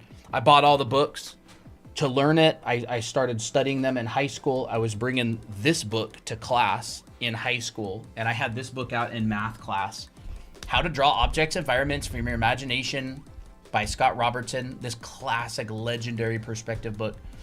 And James Gurney's Color and Light. And I thought I was gonna have to teach myself, but then I actually ended up getting the opportunity to go to that guy's school in Singapore, and it's a year long. It's like an industrial design program, so I had the opportunity to go. I spent a year in Singapore, and when I graduated, I actually got hired to work as a designer on theme parks, and that was really fun. It was also really stressful. Oh. And then I had the opportunity to go to Art Center College of Design, and I spent a couple terms there. Was practicing, had a lot of good art directors on projects, and ended up dropping out of the school and leaving to work professionally. Christina came over to Art Center. We knew each other. When she was going to college in Art Center, I drove her to school, and then when all the lockdowns happened, we went back to my parents' house in Arizona. We ended up getting married, and then we decided we were going to start this teaching brand. Mm-hmm. And that's kind of, in a nutshell, my story. And then I can also, do I have, I don't actually have my iPad. I could show some of my work. You can start on your story. Yeah. I just want to say, before I get into my story, I want to talk a little bit about, like, grouping shadows really quick. So this is what I did, and this is how you can actually create interesting shadows, is understanding what's in the light, what's in the shadow, and what shapes the shadows create, and how you can push and pull certain strands. So, like, I would say my gut instinct back then, when it came to shading hair, was I would always do it like this, where I would try to show every strand with my shadows, and then I wonder why it looks horrible. It's because I was trying to show too much. So I would group these hair strands into just using the shadows, and it looks like this. Anyways, and that's how you can try to create more interesting shapes. But for my story, for me, it's like same thing. I've always liked drawing, but I was more of an anime artist. I've drawn anime a lot. I've done this kind of stuff all my life. I'm a girly girl when it comes to doing this stuff. I draw princesses, and I draw really frilly stuff all the time back then. And then I just continued just drawing for a while. I never really got any formal training until much later when I went to college. And even after that, I started getting more professionally trained. But Colton really inspired me back then to actually pursue art as a career. And so he was helping me a lot with my art back then, and helping me with my portfolio. So yeah, we've basically been art friends for some time. And then later on, I think I started my actual, like, drawing and teaching career with Udemy, and just continue making classes. And then we just took that Anime Academy brand and turned it into its actual thing. and we just continued to continue taking classes. Oh, My sorry. main job. What? I was using a toothpick and someone thought I was chewing on a wire. That's funny. I would say like even though I don't have much experience working in a studio. Most of my work is making art for our brand. So I'm mainly an illustrator for like our anime art school classes. Actually, I'm here. You know, I did the illustration for this wallpaper. I did illustrations for our books. We basically create our own jobs at this point. So this is like some of my work for our classes. This is what you do in the character design class. This is stuff that I do a lot. By the way, these are actual images that are made live in our school Yes. as part of the character design class. Yes, you make illustrations. I mean, you basically make illustrations for almost every class. Yeah. But yeah, this Although, is what I do. unfortunately, the exposure on our overhead camera is kind of terrible. Yeah, that sucks. Is It this on makes warm the mode? darks really dark. No, it's not. It is on warm mode. Oh, it is. What the heck? Yeah. I thought I turned that There off. we go. It's still really dark, Yeah, but it's still better. really dark. But yeah, I do a lot of art like this, and I've taken a lot of professional training classes. So this is teach you guys how to render clothes. This is what the majority of my work actually looks like. I just never post it. I always just I rarely post to my art station. Yeah, neither of us ever really post Oh, art. thanks, Crib. Welcome to see you back. Nice Hello. to see you back. So yeah, most of my art just looks like this. This is another. I have like two styles. I'll have a style that is just mainly like this. Once again, more stuff from Anime Art School. Yup. Walking you through all these illustrations. This is actually a piece that Colton helped me on, with that little edge lighting right in there. And then I'll have work that is more like, wait, where the heck is it? Then I'll have work that looks more like this. So yeah, you can definitely work with two different styles. Just saying. Yep. Just saying. Anyways. Yeah, and this is what my work looks like. I had to find my iPad. Where do we go? Down here. He's got kind of two different styles. So this as kind of well. stuff. Like this was back in 2016 or 15. I think 2016. This was some of my portfolio work when I got hired as a concept artist. Environment art. That's a collab that Christine and I did. Painting stuff. I had a lot of fun on this one. I like really colorful stuff. You like colorful stuff and really gritty stuff. I think Yeah. we kind of have similar tastes and I styles. like colorful and gritty stuff, yeah. A lot of painting. Mostly, actually, professionally, I painted for a long time. And I actually didn't really do any character art. This kind of stuff. I like that one. I kind of like that one. Crib says, you guys should take the place of Christopher Hart. This kind of stuff. This kind of stuff. I mean, the legend might be retiring soon. Yeah. I'd love to, step that. up and then over the last couple of years, I've been doing a lot of practicing like anime style stuff. So these are a Yeah. whole bunch of studies and drawings that I do as part of learning how to do anime style.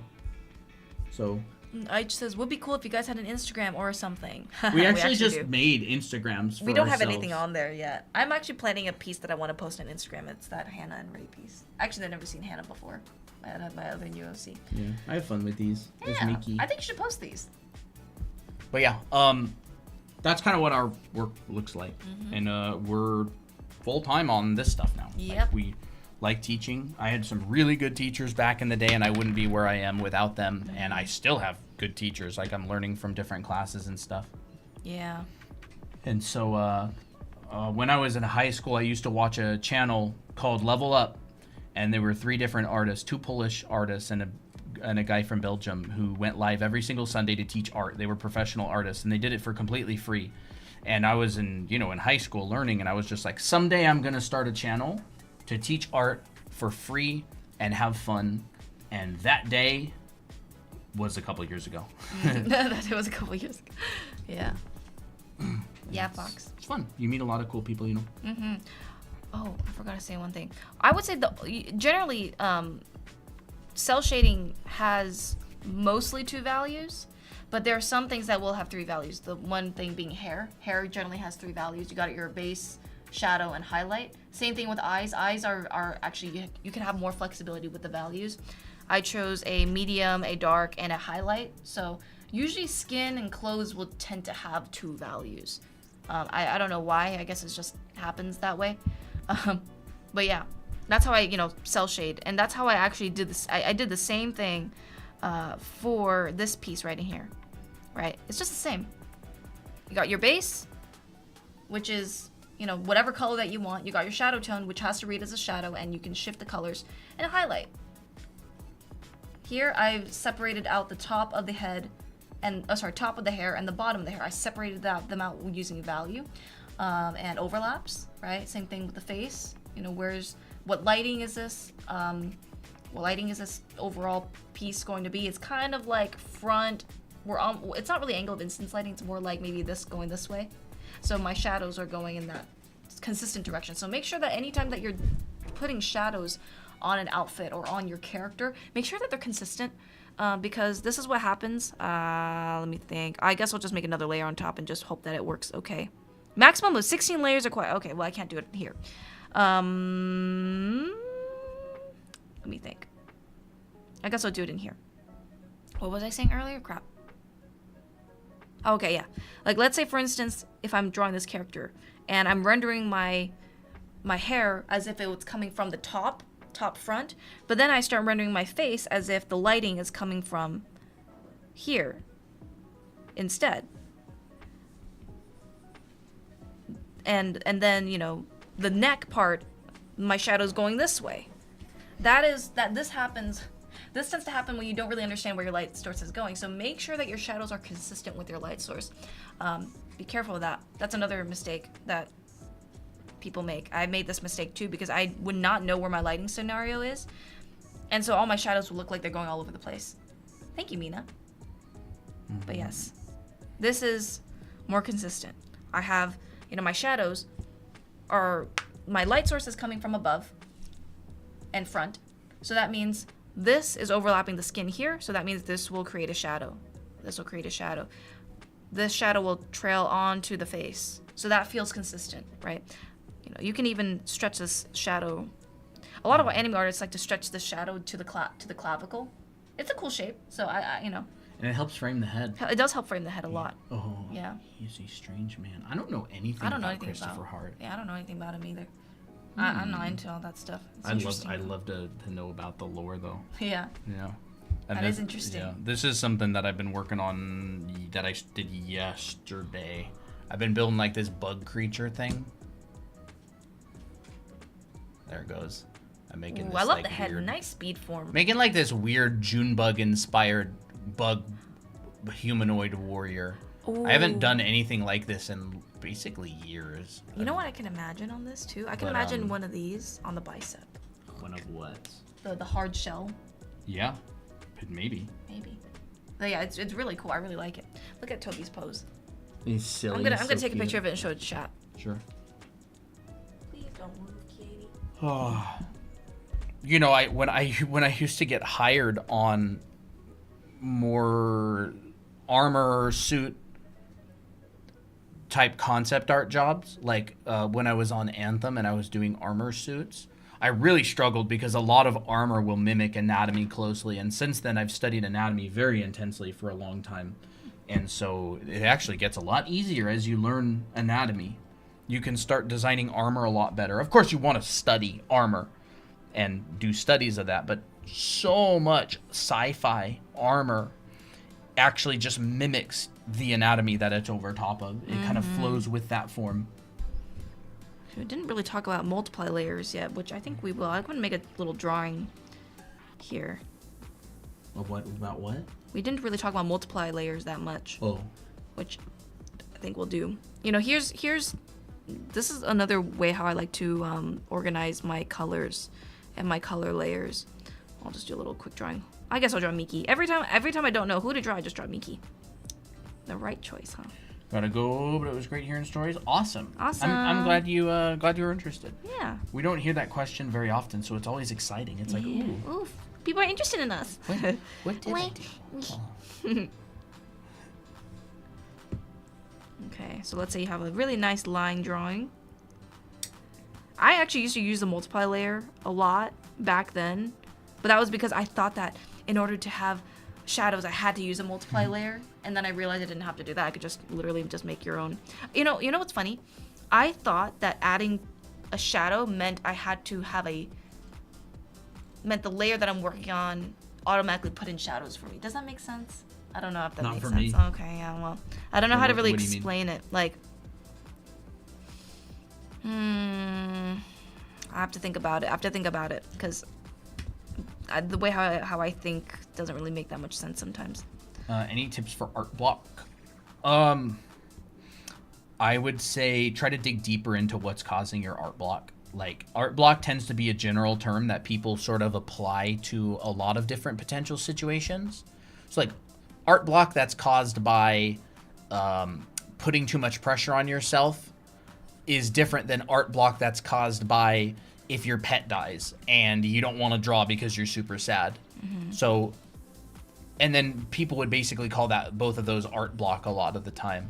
So, like, trying to figure out exactly what's causing it, and usually it's a lot easier to remedy if you sort of know. It's kind of like saying, it's kind of like my head hurts. It's like, well, it could be a headache. I could have stayed up too long. I could have had too much sugar and I got a headache. I could have just gotten hit in the head with a baseball. I might have a brain tumor. And so all of those would have different solutions. So if you have an art block, try to figure out, like, what exactly are you feeling? Why exactly are you having that? I figured out what I was going to say Yeah. about the layer things. I thought that because I named my layer like shadow layer, that any color or whatever thing that I chose would automatically become a shadow. Okay. Yeah. So that makes sense. And now it's the exact opposite. Now it's the exact opposite, yeah. Now it's layer 63, layer 64, layer 65, layer 65 copy, layer Yep. 65 copy 2. Love it.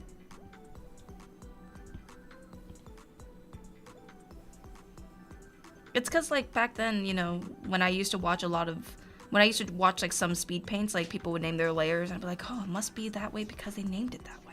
Yeah, that's funny. Silly. It's kind of like that the kid, like the artist version of thinking that the world is black and white because you see the TV is black and white. It's like that. All right, so all I'm doing right now is I have one layer, and I'm filling all my base colors. You can actually separate out these layers, and you can have a layer for hair, you can have a layer for skin. For the sake of not taking too long, I'm just doing this all on one layer for now, and this will just be my base colors. So that means my local value colors. Don't forget background 1, background. Oh, yeah. I pretty much always have just the blank white canvas that is, it's like the default Blender cube. I pretty much always have the blank white canvas just at the bottom underneath of everything else. Yeah. Even if something's completely covering it. Mm-hmm. Yeah, I agree. It's just there, you know? It just has to be there. Okay, there's... Unless you're working on, like, a professional gig, you have to stay pretty organized. Oh my gosh. What about that Mattel theme Oh my park? gosh. I got a Photoshop file from a client once. It had almost 800 layers. That's... man. It's good they got that computer to withstand that many layers. Yeah. Okay, Mickey eyes. I got it from the client, and it, like, literally everything was on its own layer. Every single effect, everything, single little sparkle, everything. Every little sparkle. Literally. I mean, it makes sense, I It's like guess. 800 layers. That's so much. It was for a theme park promotional artwork. Alright, so here's my base colors. And they're all on one layer. Right in here. I'm going to add another layer. And I'm going to turn this into a multiply layer. So the tricky thing about multiply is that any color that you choose, like if you choose a dark color, it's going to get very, very, very dark. So let's say, okay, yeah, I'm choosing let's say I'll choose what's it called? A shadow color for the skin. I will choose, my usual shadow tone. It'll be around here. But once I add it, it becomes extremely dark. Because that's just kind of how the multiply layer is. And it could totally work. It can definitely work. You just gotta be careful. So like if I turn it back to normal, it's a much lighter value. But if I turn it to multiply, it gets darker. It is Procreate. Yes. An iPad Pro 13-inch, and the program is Procreate. Will that theme park ever open? One can no only clue. dream. One can only I wouldn't dream. go to it right now anyways. It's too hot out. Yeah. How do you not overthink when drawing background illustration of a room? Purpose? Starting simple. Yeah. Just starting simple. Like maybe just start with, okay, here's a room. What do I put on the walls? What do I put on the floor? Like kind of maybe you can think sectionally if you want. Brain tumor and all. Yeah, that's what Google tells me my headache is. Or could be. Mm-hmm. It's possible. It is possible. So what the interesting thing is, like, once I start adding color on here, it also affects the colors that I put on everywhere else. But it may not be the color that I want. So it also kind of saturates it more. Because this color is darker, paired with this color that I put in here, it became more saturated. So I don't necessarily want that. This is another way that you can add shadows, but for me, I just prefer to choose my colors and just put them on there, rather than try to be like, oh well, you know, how would this color be affected by the multiply layer?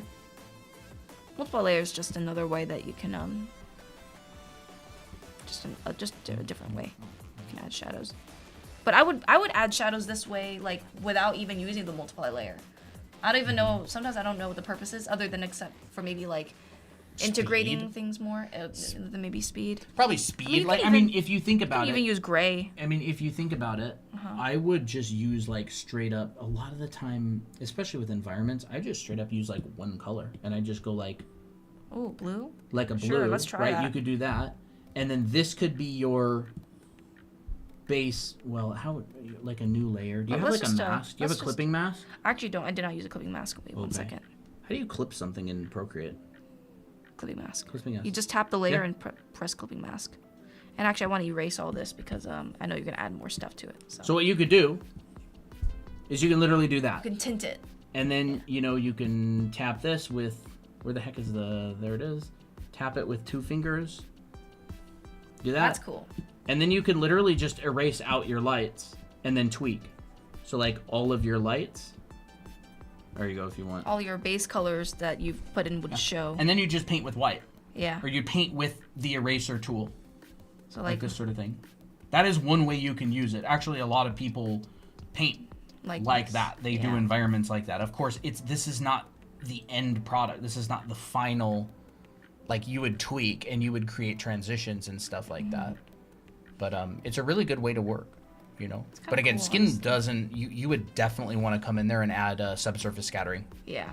It would make skin feel very plastic just to do this without coming in later and adding. Yeah. By the way, neither of us ever work this way. I don't. Like virtually never. This is just a tip on how to use a multiply layer in order to. I would say the only annoying thing is you gotta keep track of your color that you add for the multiply layer, so then you can just go add like a it. swatch somewhere. Yeah. Or I think it keeps swatches. Oh, okay, yeah, it does. I think your color wheel actually just keeps a history of swatches. Oh, okay. So then you can start carving out things and whatnot. That's fun. I did not add any colors. So this is kind of like a filter, right? So any colors that you put underneath of this layer now are affected. So if I start putting like a purple, like a warm purple in here, see how how the blue's affecting it. I actually need to make it even darker now. Let me think. Let me try to find an artwork that I actually did that on. This I don't like this one very much. one right here. I used a multiply layer for the shadows on this one. For the shadows on that yeah. one, I used a multiply layer. And then the final result, I painted it pretty much all. Let me look for it. This one. Yeah, like you can see the final.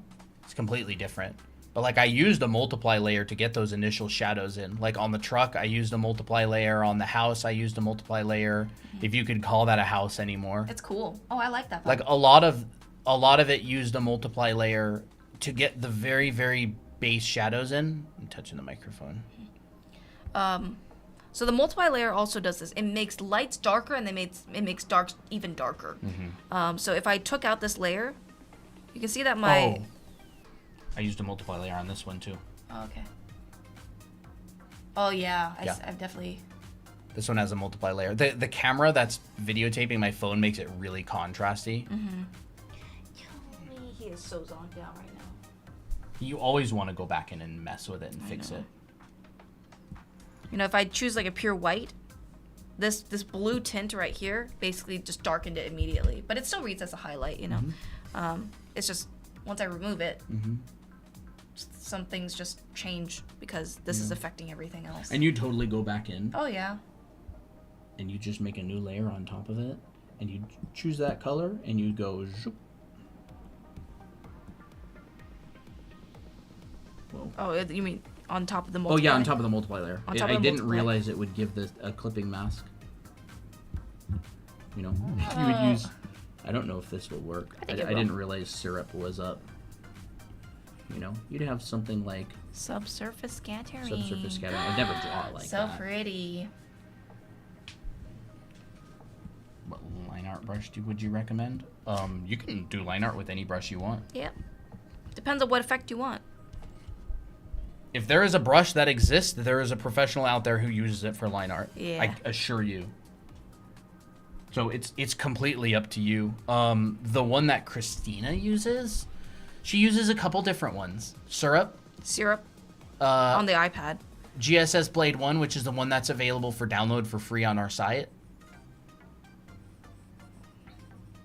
Like I would never use these colors that the multiply layer created. No, I wouldn't. I usually would never use it. But that's why I feel like the multiple layer is kind of fun, is because Yeah, you it get gives different you- results. It gives you fun stuff. Yeah, it does give you fun stuff. But I'm just thinking, okay, here's my light, here's my dark. And that's it. No transition area, except for maybe that subsurface scattering. Although that subsurface scattering isn't at all Cell cell shading. shading. I've definitely seen it used in anime these days with digital. Yeah, but it's you- not really cell shading. It's not really cell shading, yeah. It's not really something that you would see in cell shading.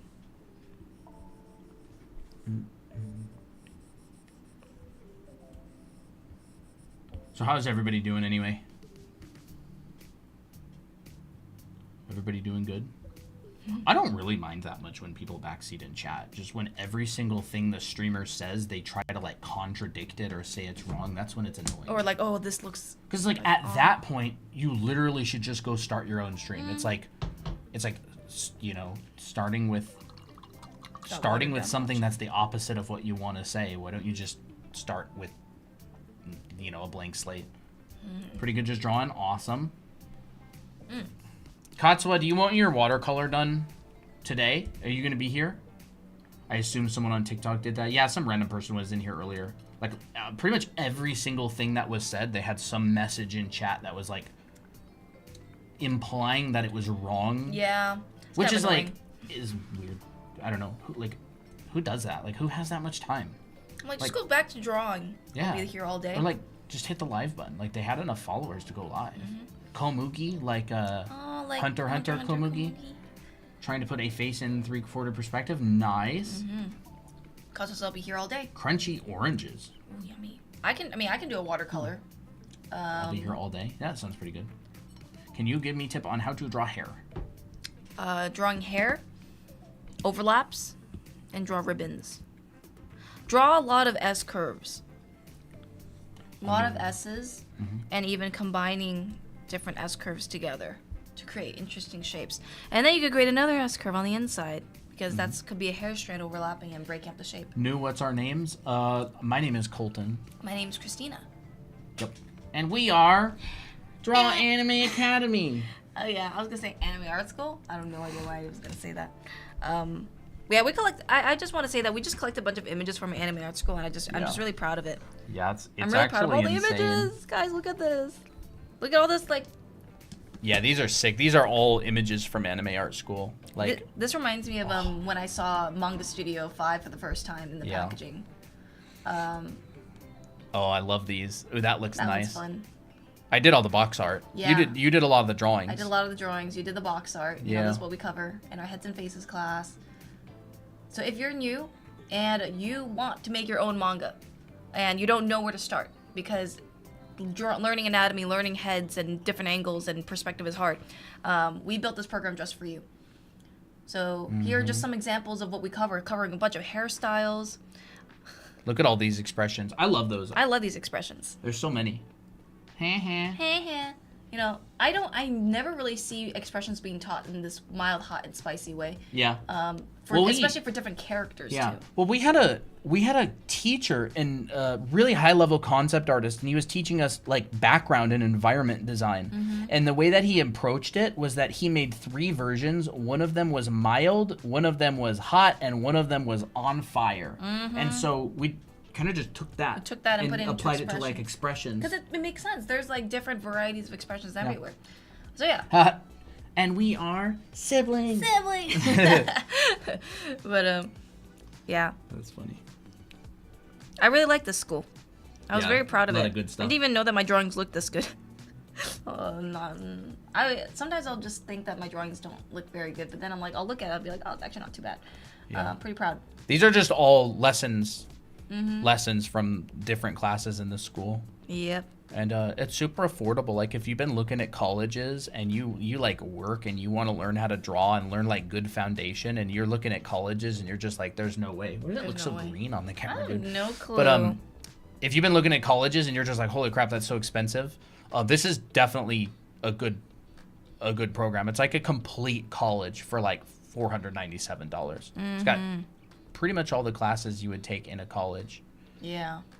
Perspective stuff, ribbons. Basic forms. That's some of my stuff. Yeah. How to make things interesting. It is so Yeah. extensive. Like if you have our books and you like it, you'd love this. Just because it's that same exact vibe. This is all the perspective stuff. We collected a lot of images because Yeah. we were working on a project and we needed a bunch of images of our school, like stuff that we cover. Bro, this exercise was a game changer for me. That's big. This is so much fun. I love the lizard one. Taking sections of Did the you lizard get the and putting it squishy together. lizard too? Yeah, there it is. I did. Squish lizard. Look at him. Yeah. He's so cute. I love that. Backgrounds. Siblings or dating? Both. It's horrible. You mean no more than that married? That's funny. But yeah. Oh yeah, drawing people in perspective as well. Back view, front view, Yeah. adding some breaking them details. This is down. where I kind of come in. This is Colton's demo. I came in and modified it, and then we put clothes on it just so Yeah. that it's we could put it all together. Although funny enough, love I these. was drawing earlier today, and I was drawing Miki in different poses. Those are so cute. And there's like a basketball one, and then I also did I love this this one one. where she's like, eh. 100 I'm trying to kilograms. really learn how to feel like characters have a lot of weight to them, like there's gravity, and I actually really like this one. How much is 100 kilograms? To like in 200 pounds? something pounds. How is she carrying that? That's exactly why she looks like this. She'd break her back. Thanks, guys, for making this content. I'm aiming to be a mangaka, and I use cell shading. Awesome. Yeah, but anyways, hair. I would say try to experiment with different S curves, because a lot of the time, your bangs will have shapes that look like this: S curve, S curve. What would this S-curve, look, what would this look right? like on stream? Ooh, wow. Oh, They actually interesting. made the teal like a lot brighter Yeah, than the value. yellow. It's interesting. So, and then once you have like this kind of basic overlap, then you can start adding more layers, right? More layers on top. You can erase what's underneath. More You fun know, than that's- Drawbox, I bet. I don't actually know much about Drawbox. Does it teach like everything? And what is your experience? Because I don't. I know a lot of I don't people get know. into it. I don't know anything about it really. Yeah, I don't know anything about it either. It's like a design college, like a college program that specifically teaches basically all the fundamentals that you need to draw your own pictures and worlds. What Drawbox? No, our school. our school, So okay. like, I don't know how Drawbox compares to that. Yeah, I don't know either. So we kind of basically talked about what we wanted to talk about for cell shading today. What's this called, or how do I get it? You mean our school? It's called Anime Art School, Yes. and you can find it on our site, drawanime.com. There's gonna be like a Draw. gold button. You can look at it. It's a page that takes you. It shows like a whole bunch of video previews and everything. You can learn more about it on there. Ooh, thank you for the follows. Yeah, if you go to friends. drawanime.com and you hit this gold button right here, it will take you to the page right here. Anime Art And so School. you can like learn all about the school. There's a bunch of student testimonial work. There's actually There's us with our books. There's a bunch of video previews. It breaks down the curriculum. You can even download the syllabus. Yeah, you can literally download the syllabus for every single class and find exactly what you're going to be learning every single week for the entire school. See, there's the PDF right there. I don't know Yeah. why this video is not playing. there there it it goes. But yeah, and there's a bunch of video previews of Like all the lighting classes. heads too, yeah. And there's like little drop downs that you can see. Like this kind of thing, It's a cool page. You actually can learn a lot just from the page. all the different stuff. There's a bunch of different classes: anatomy, perspective, fabric and form, all that kind of stuff. But we do go live here all the time. So, like, you know, regardless, if you want to hang out, if you want to be part of the community, it's totally free. You can. We stream a lot of times a week and do stuff just like this. We're actually really keeping our streams organized lately. Yes. Like, bruh, like this is actually and- this is the YouTube thumbnail of our stream today, and we're staying on topic like legit. This is the YouTube thumbnail. It's so cute, isn't it? Yeah.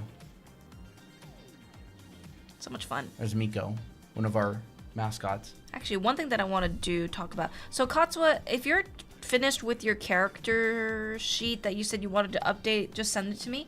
I would like to do a watercolor today, because I know it's kind of long overdue. But we're gonna have to run our watercolor promote. We're gonna have to continue our watercolor promotion another time as well. I feel like Katsua was the last one to have gotten it.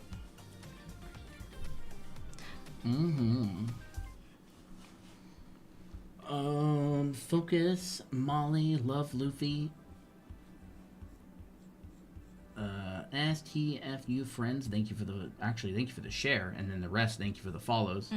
You guys got me drawn again. Awesome. Yay! That's what we're here for. Yeah, I'm glad to hear that.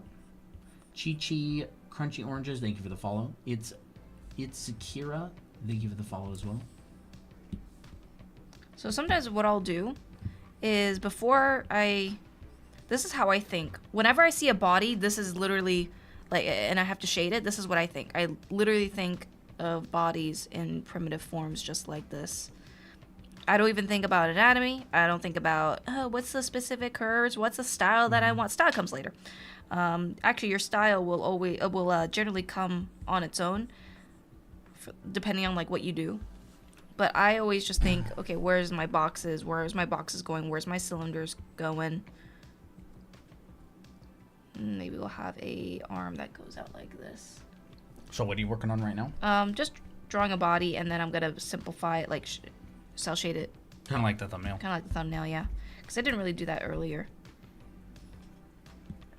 I guess she's kind of gonna do something like this. Yes. This is actually my drawing. That is actually your drawing. And then she drew over top of it to make Miko. But yeah, probably something like that. And we'll maybe add a hand.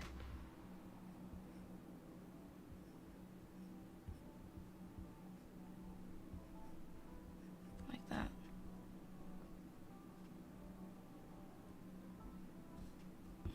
Actually, I don't really like this pose very much. I think what I'll do is I'll just do a partial figure. So that way I can see where my bottom of my cylinder is and where it's facing. Is it going away from me? Is it going towards me? Showing the sides will give you that information. So if you see the bottom of this cylinder, that means it's going towards you. If it's going away from you, you'll see the top side. This song kind of sucks. I know, it kind of does suck. Let's Why do we listen to choose this something song? sick. The song's like low energy. So yeah, then I start, actually, what I would do for the torso is I would literally connect it just like this. Bendy boxes. Because I'm going to be shading these all like a box anyways. So I'm going to be erasing all this underneath for the most part. I just want to see what's underneath in here, but it would kind of look like this. And then if I want to shade it, I would determine, where's my light source, where's my light source. And actually, just because I want to make it a little bit more complex, I would add a chest on top, and that is kind of like a triangular prism. You know, honestly, we need to start doing regular checks. Yeah, we need to. Because there's been some people slacking, and we need to make sure we know. So we're gonna do a regular check. If you're a regular here and you're listening to this message, go ahead and say here in the chat or hi or anything, and we'll start keeping a list. No, I'm kidding. Keeping a list. You know, I'm kind of thinking. Too Higher. bad Fox isn't here. Here. Fox says, Junior, hello. Aich, Dahlia. Danny, hello. Get Leora. my- A lot of new people too. Yeah. Who is like, it's their first time here today, like their second or first time. Like we wouldn't recognize you if you said hi.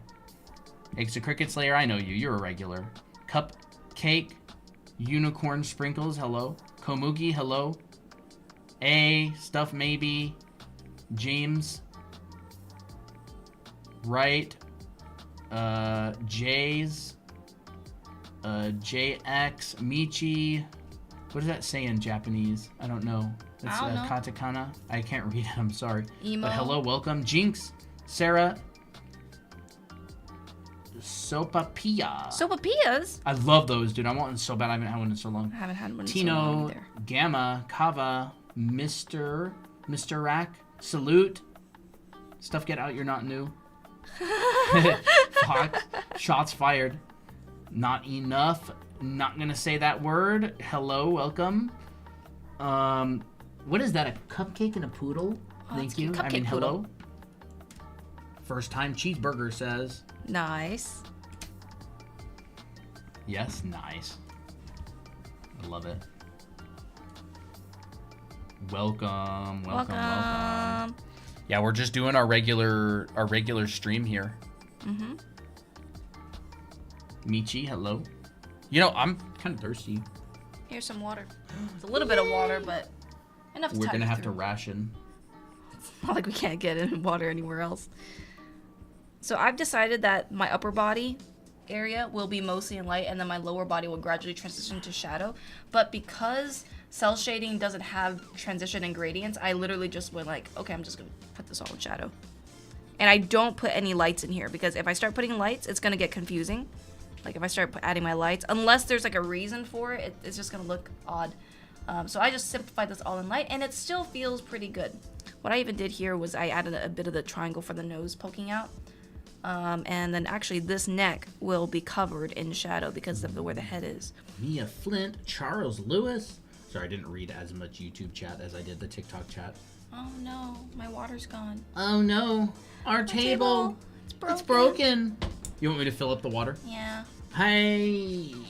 How about you read that YouTube comment while I fill up your water? I am fresher in creating anime, which equipment I should choose to start. I'm kind of just translating it so it's understandable. Should I choose to start? I'm around middle class person. Okay. Equipment. I don't know exactly what your budget is, but if you want to just kind of get started in anime drawing and you want something that's kind of portable, an iPad is great. I thought you were gonna use a door. Oh. You can use an iPad Pro. That's iPad Pro, and an Apple Pencil Pro is great for like on-the-go drawing. And Procreate is about what, $12? Yeah, something like that. And you can basically use it for years. So I know it's kind of expensive up front, but just think about how much you're gonna be drawing. Or if you don't want to do, oh, he's so cute. If you don't want to do digital, you can just grab a paper and pencil, and that's ultra like super budget friendly. Actually, all these, if you have color pencils or markers or like a fine liner pen and some pencils, like you can create art that looks like this. Totally fine. For this, these are watercolors done for our Anime Art School promotion. We're not running it right now, except for we're doing for Katsua. But this was used with, what's it called? Arches watercolor paper. That's hot pressed. Oh, I the use big Art one. Pop watercolors and some fine liners that are like fude nibs, and a pencil and a kneaded eraser.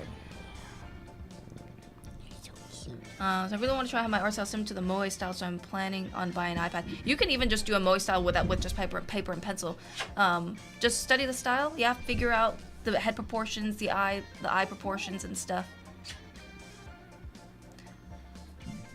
Oh, Procreate isn't expensive unless you buy an iPad That's just true. to use it. That is true. Yeah, I might have That done is that actually true. once or twice. Maybe 3 times. Yeah, that's good. Honestly, most of my drawings I used to practice on paper just because I didn't have any digital. Like digital things. Krita is great. It's this free. is my stream sketchbook. I just got a sketchbook sitting here, and I've got a pencil and a whole canister of pens. I Yeah. 3D printed this little pencil holder, and so I just draw during stream all the time. And this little sketchbook is just filling up. Filling up and filling up. Pencil. You know, just lots of different stuff during stream. I'm sure a lot of chat is familiar with stream drawing. Look at Katsu's. So they changed their receipt that they Oh want drawn. my gosh, Actually, this is the cutest. Oh, I- that's Christina's. I want to some do of it. your Like, that's stuff. some of my stuff. This was actually from a past live stream. I taught a bunch of like advanced perspective stuff. But yeah. Y'all are good. Just draw and practice. Ooh, I love this. I love this set of boxes. That's It's so so cool. satisfying. It's so cool. That was around the time we did the heads from any angle. Yes, that's right. All right. I think I'm gonna actually start off with the watercolor. Let's do it. This is Katsu's OC that he actually wants to get drawn, and it's so cute. I'm like, I can't wait to draw it. This is like so up my That's alley. fantastic. This is so up my alley. I can't wait to do it. This is Alright, this is gonna be a Christina real Court. treat. You better Yes. lock in, chat, because this is I gonna be so fun. Have to lock in for this one, and I'm pretty warmed up. So, and you guys will get to see some traditional art. I want to make this thing where it's like lock in and everybody like posts locks in the chat or something. Yeah. Here's the Okay. Katsua's art. And Lock actually, in, chat. Where is that? Do you Where's have what? Oh, this. Sorry, I'm gonna have to take this. My pencil. I'm sorry. Comfort me, Toby. Where's Poppy and Applejack? They're on the tower together. Oh, that's cute. Locks, nice. Thank you. All right. No problem. Thanks for Guide Really Confused. Yeah, you go through any of our content and Oops. you know, just go through. We have a lot of educational stuff here. Do you guys draw every day? Yeah. Yep. I draw every single day. I draw whenever I feel like drawing, Perfect. and I felt like drawing all the time for a while now. I worked on my brain. It worked on my mind. I was brainwashed. Yeah, I did. I brainwashed myself into disliking something that I liked. So I had to unbrainwash myself into reliking a thing that I've always liked. So Katsua, these are like kind of like wolf ears. It seems like Quote that stuff, maybe. What? these look more like wolf ears now. They used to be droopier ears, so I'll go for that. That's a good quote. How to make money from art.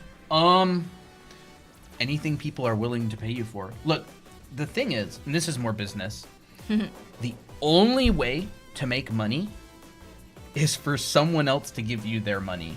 That's Convince it. someone to you give can't manufacture money because that's Illegal. illegal. You can't make money in any way other than someone else with money giving you theirs. So that's basically it. So for example, if someone commissions you, they're giving you their money in order to draw a picture. If someone hires you as an artist, as an illustrator, they're giving you money to draw a picture. If you teach, if you make education, they're giving you money in order to teach them something. So I would kind of start with that and go, now what group of people out there do you want to actually I want to say the word pursue, but it sounds kind of terrible. What group of people do you think you can provide the most value to? I like the crown, so I'm adding it. And focus on that. So like adoptables, for example, Tori, one of our moderators, knows all about adoptables. And there's people who just like collect adoptables and they just like buy them and they have literally hundreds and hundreds of them. They literally have a collection. Yeah, it's like an entire like card book. It's a whole thing. I had no idea it was so extensive. But It was very extensive even in Artemino days. as far as art goes, that principle is fundamentally the same. If you make a beautiful painting and someone wants to hang it on their wall, once it becomes worth it, once it becomes more valuable than the money it costs, they buy it and they put it on their wall. So it's kind of like business and sales. It's like you kind of have to know who you're trying to sell to.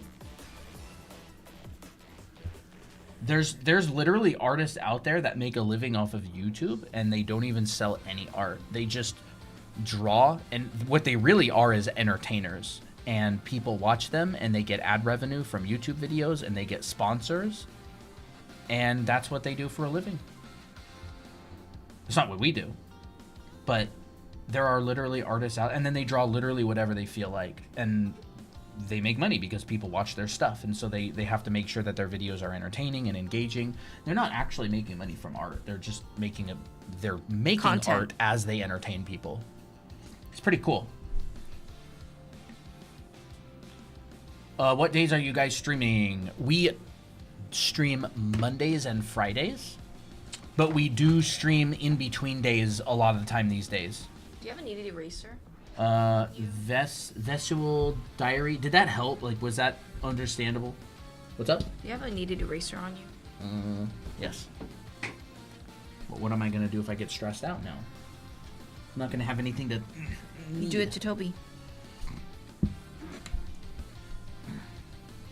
And like, if you want to make your own story, you want to make a living, and you've written your own manga or you've written your own story, you got to be a good writer.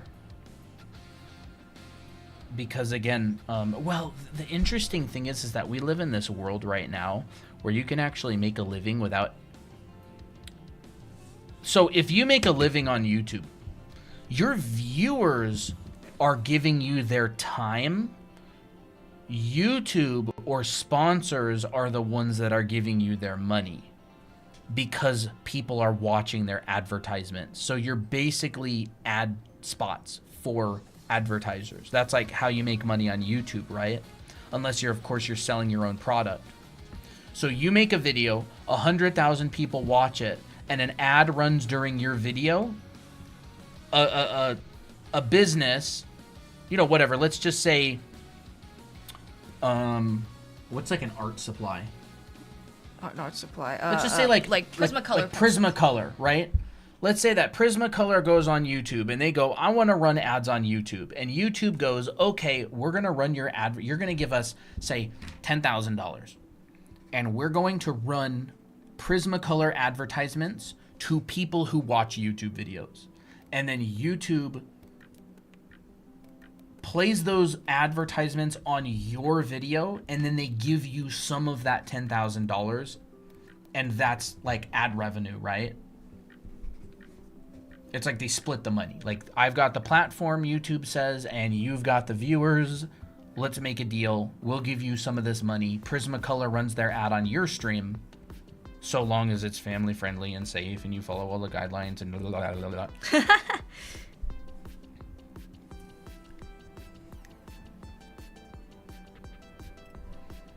So that's one way you could do it. And then people get free education. Mm-hmm. You get paid. YouTube gets paid. Prismacolor gets customers. Everybody's happy. And then you get removed from YouTube for no reason, and you have to complain about it on Twitter. So that you can get. And then your profile gets reinstated, and they never say sorry. Back. Nice. Okay. She has such a cute outfit. What the heck? I was actually thinking we should probably grow our Twitter just in case we get banned for literally no reason whatsoever. You know, that's actually not a bad idea. Oh, that's great. Okay, let me just think about where her bust is. Okay. And then you said they made changes to the design. Okay, so they changed the ribbons up here. If I wanted to make money off of art, I would start there. Not everybody does. People are very, very successful without starting there. But I would start with like fundamentally understanding how the money's moving, and then I would find an angle at that. Like, if you're making money, there's usually a couple other people making money as well, like the whole YouTube thing. Like, if you're making money from YouTube, YouTube's making money, Prismacolor's making money, they're getting customers. The idea is that if they spend $10,000 on advertisements, they're going to get more than $10,000 in profit in sales in order for it to be worth it. And then a customer goes and buys pencils from Prismacolor, and they love it, and they're just like, oh my gosh, I love these pencils. And then they get organic traffic because the person says, I love these pencils, to their friends, and then their friends go and buy it, and yada, yada, yada. because like art is difficult to make a living from. It is like it's a fun thing, and so anything that's perceived as fun, a lot of people are trying to do it, and so there's usually a lot of competition. So how I would make a living off of art is I would usually just try to find a clever solution that other people haven't really thought about or are doing. Like, for example, Christine and I want to write our own comics. We want to write our own manga. And eventually we want to make our own anime. Mm-hmm. But we're actually starting with an educational channel because we're learning how to make content, we're learning how to entertain people, and we're growing a big audience and also helping people learn how to draw along the way. So that eventually when we do write our own stories, we're already going to have a very large follower base to launch those stories to. Yep. And so that's at least the plan. Like, that's the theory. All right. And it's been fun the whole time. Like, it's so fun streaming and teaching art and doing this kind of stuff. Are art jobs still sustainable? Yeah, for sure. Can you do digital art? Yep. We actually were doing just digital earlier, before we switched to traditional. There's a lot of art jobs that are sustainable. Obviously, as with every time period in history, there's always jobs that are being created and disappearing. Mm-hmm. I'm not an expert on the future prophetic vision of what's going to happen to art, but as of right now in this point in time, yeah, there are definitely art jobs out there that are like consistent, at least for now.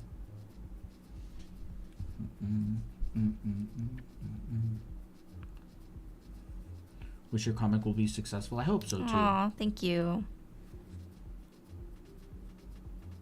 But yeah, we really appreciate it.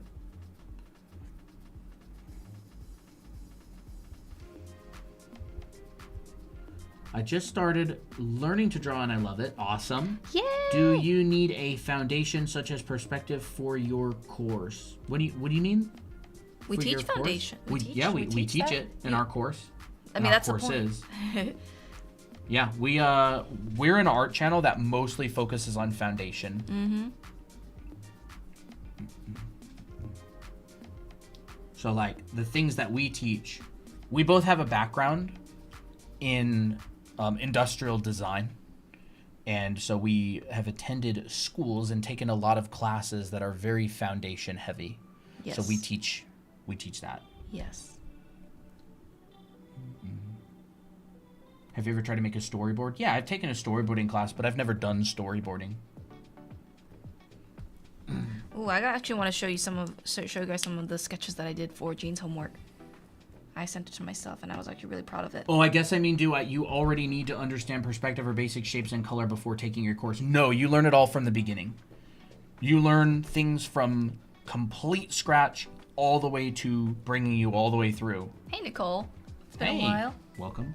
So these were some like kind of storyboards that I was working on for Jean's homework, and I basically did a bunch of studies of Akira and took their grids and just kind of made it my own. So, I mean, I don't do storyboarding, but I was kind of thinking of storyboarding in mind when I was doing these. You know, I took a storyboarding class from a lady who was a storyboard artist for like Netflix or something. Her work is really fun. It was a good class. Yeah. I like this one. This one was kind of hard. Yeah. Those are fun. Yeah. And then this one's more like storyboard, like sequential. Oopsie, I gotta turn that, show that. Not show that. I gotta move that away. Anyways, action scene. You know, your guys' videos helped me so much. Thank Awesome. you. Working on comics on the side. Awesome. I But kinda yeah, like the idea. our classes are built from the ground up. They're built for people who they're built to basically take people who've never drawn before. If you have drawing experience, you're going to get better. If you have no drawing experience, you're going to learn from the beginning without any gaps. We cover perspective, anatomy, costume drawing, character design, painting and rendering, color theory, backgrounds, facial expressions, heads. What else? A lot of stuff.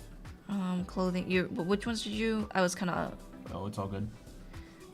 we're going to be making a design class, which is portfolio based, where we take you through designing a project of your own, or you can use your own personal project, design the world, and put it all together. That's one of our classes. Have you made character sheet? Yeah, some of our character sheets are in our books. I can show you. I can grab. Actually, I made character sheets for our classes too. I teach you how to do them. Here's some characters that were made for our book. I would love to write this story. There was a question about What story? if you made a manga, what genre would it be? And then Junior said, "Have you guys thought about what type of anime or manga you would make?" Always, thank you for giving thoughtful advice. I always listen when I can't make it to stream. Awesome, really appreciate it. Thank you. There's Kevin. Here's Candy, his classmate. Here's Victor, the bodyguard. Here's Faye, the assassin math teacher. Here's Juliet, the principal, the undercover principal. Here's Simeon, the creepy school doctor. Here's Maya, the upperclassman. And here's Nick, her brother, the upperclassman. And we also made an isekai version of it. Yeah, we made an isekai version. Oh, we made facial expressions for all of them. Here's all these. Victor, Candy. Candy honestly has some of the best. Like, she has such good facial expressions. Fun to work with. Yeah. And then there's also a poster as well. So in our anime art school, in the character design class, I actually go through. Oops, go ahead.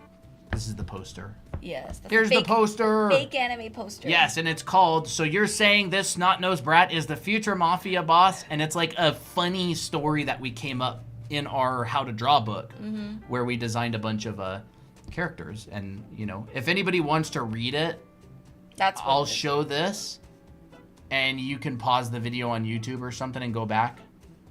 So there you go. If you want to read that, it's basically a kid who's the heir to a mafia empire, but he's a whiny snot-nosed brat who gets beat up by his classmate. And Victor is a bodyguard that comes in, and he's the only one that knows he's the heir. And then there's an assassin math teacher who comes in and has to figure out who the mafia heir is and assassinate him. But then Victor, his bodyguard, and Faye, his assassin, end up falling for each other. Yep. Low-key interesting. Thank you. It was fun. We came up with the whole thing while we were just like on walks together. Oh yeah. So these are some character sheets that I have you guys do when you create your own characters in the character design class. Facial expressions, a front and back view. So that's a Snow White redesign. This is a Snow White redesign. Yeah, this is actually in our school. Yes. Like, she goes through and does these from scratch, from start to finish. And that's so funny because I did a fairy project and Dolly's doing a fairy project. I think that's funny. But yeah, it's this in this version of Snow White. Snow White is a fairy, and she travels to the human world, and the queen there wants to kill her. So, yeah. Yeah, it's a lot of fun though. Like, honestly, story, like, I feel like most people just want to draw because they want to tell stories. Oh yeah, it's like inherent nature. Art is the medium of storytelling. Yeah. At least for me, that's how it is. Great and incredible. Respect your work and art. Thank you. Thank you. Okay.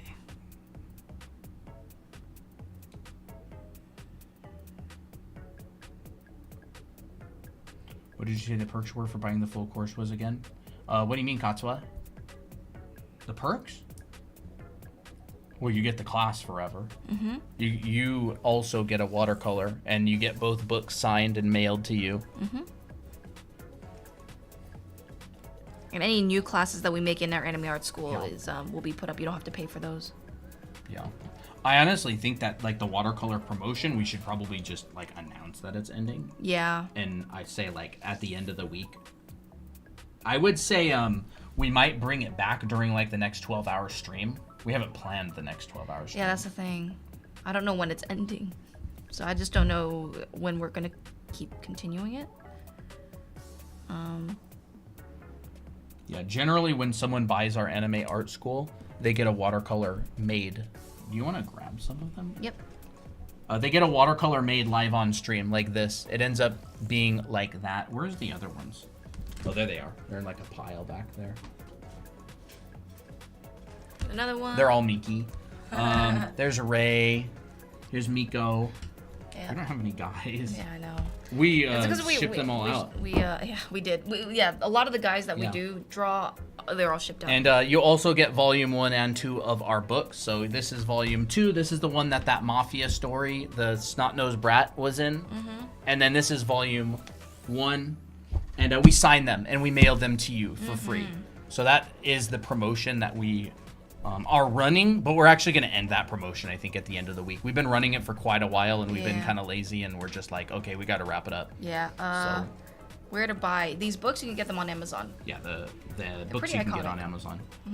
If you want to get the school, you got to go to our website, Yes. drawanime.com or drawanime.academy. Yeah. How long do the classes go for? Oh my gosh, it's 3 terms and each term is 14 weeks. Mm-hmm. But it's all self-paced. Yeah, so you can take your time. Yeah, you go through it at your own pace. But there's a lot of content, like 100 hours or more of live content to go through. 7 different classes, a lot of stuff. Like it's literally an entire art college. Literally. You basically don't even need to go to art college if you take this.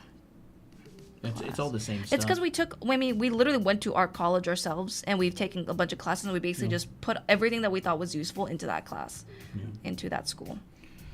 What's the name? The name of what? The character? We're talking about Anime Art School. Again, if you're interested in that, our website is drawanime.com. It's just the word draw, the word anime.com. And the yellow button that says Anime Art School is going to be the page where you can find out more. No, like the book? Anime Academy, How to Draw Manga. These are on Amazon. We have a whole crate of these here. Anime Academy, How to Draw Manga. There's volume 1. There's us. Hello. And here's volume 2. Volume 1's on like the basics of anatomy, basics of coloring, basics of like poses, clothing drawing, proportion. What else? Feet, hands. There's clothing and costumes, color, lighting heads, rendering, coloring hair, all that kind of stuff. Like, I was just trying to remember what was in it. We published it way a long time ago. And then volume 2 is on character design. So we actually take you through how to create your own characters with their own expressions and body types and all that kind of stuff. I'll be back. Okay. I'm liking the progress on this character so far. She's going to be fun to color. Can't wait till I'm able to get your guys' course. Awesome. Thank you. Yeah, that's super awesome. That's super exciting. It's so good. Like, I was looking through it the other day. We were like looking through a bunch of the images and stuff that are made in the class, and we were like, Holy crap. "Oh my gosh, this is actually." I need to actually believe in it more. It's kind of like that. And I noticed that we can be very critical of ourselves, and we'll be like, it's not that good. But then we'll be like, wait a second. We'll go through it and we'll be like, oh my Actually. gosh. Actually, it is. Why did I sleep on this? Bro, I wish I had something like that when I was starting. That'd be wild. I know. Oh, her name is Tessa Star. Okay, yeah, that's perfect. Thank you. Okay.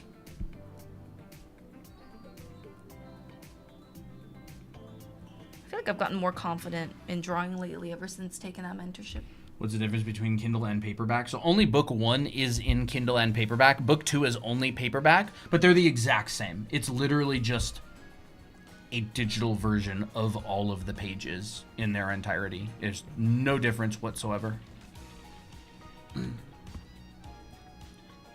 Do the books cover traditional coloring techniques or digital? It doesn't cover any traditional coloring techniques like how to blend or anything. It's like a foundation book, so it talks about color theory, you know, like warm and cool colors, stuff that kind of goes beyond the medium.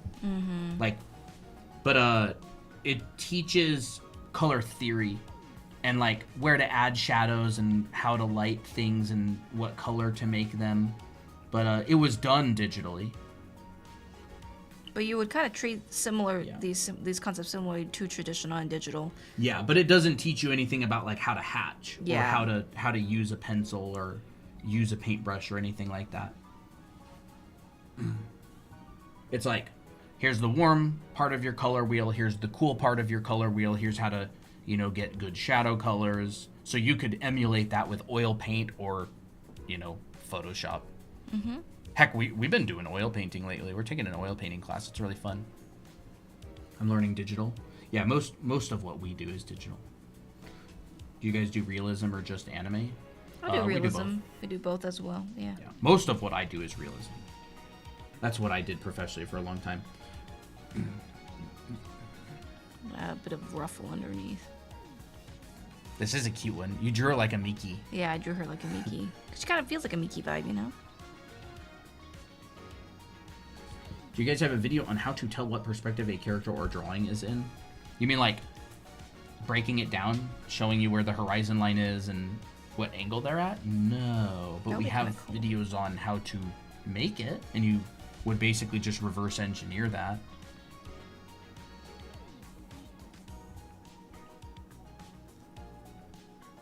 But I guess we could talk about that at some point. All right, time to erase. Oh, there's actually a really big bow on her back too. Perfect. Reminded me of the time you showed that 3D version of the color wheel. Yeah, Munsel's 3D color space is really awesome. I never teach color without talking about Munsel's 3D color space. It's so important. It's such a big deal. Yeah. Oh my gosh, I can't wait to color this. I have already so many great ideas.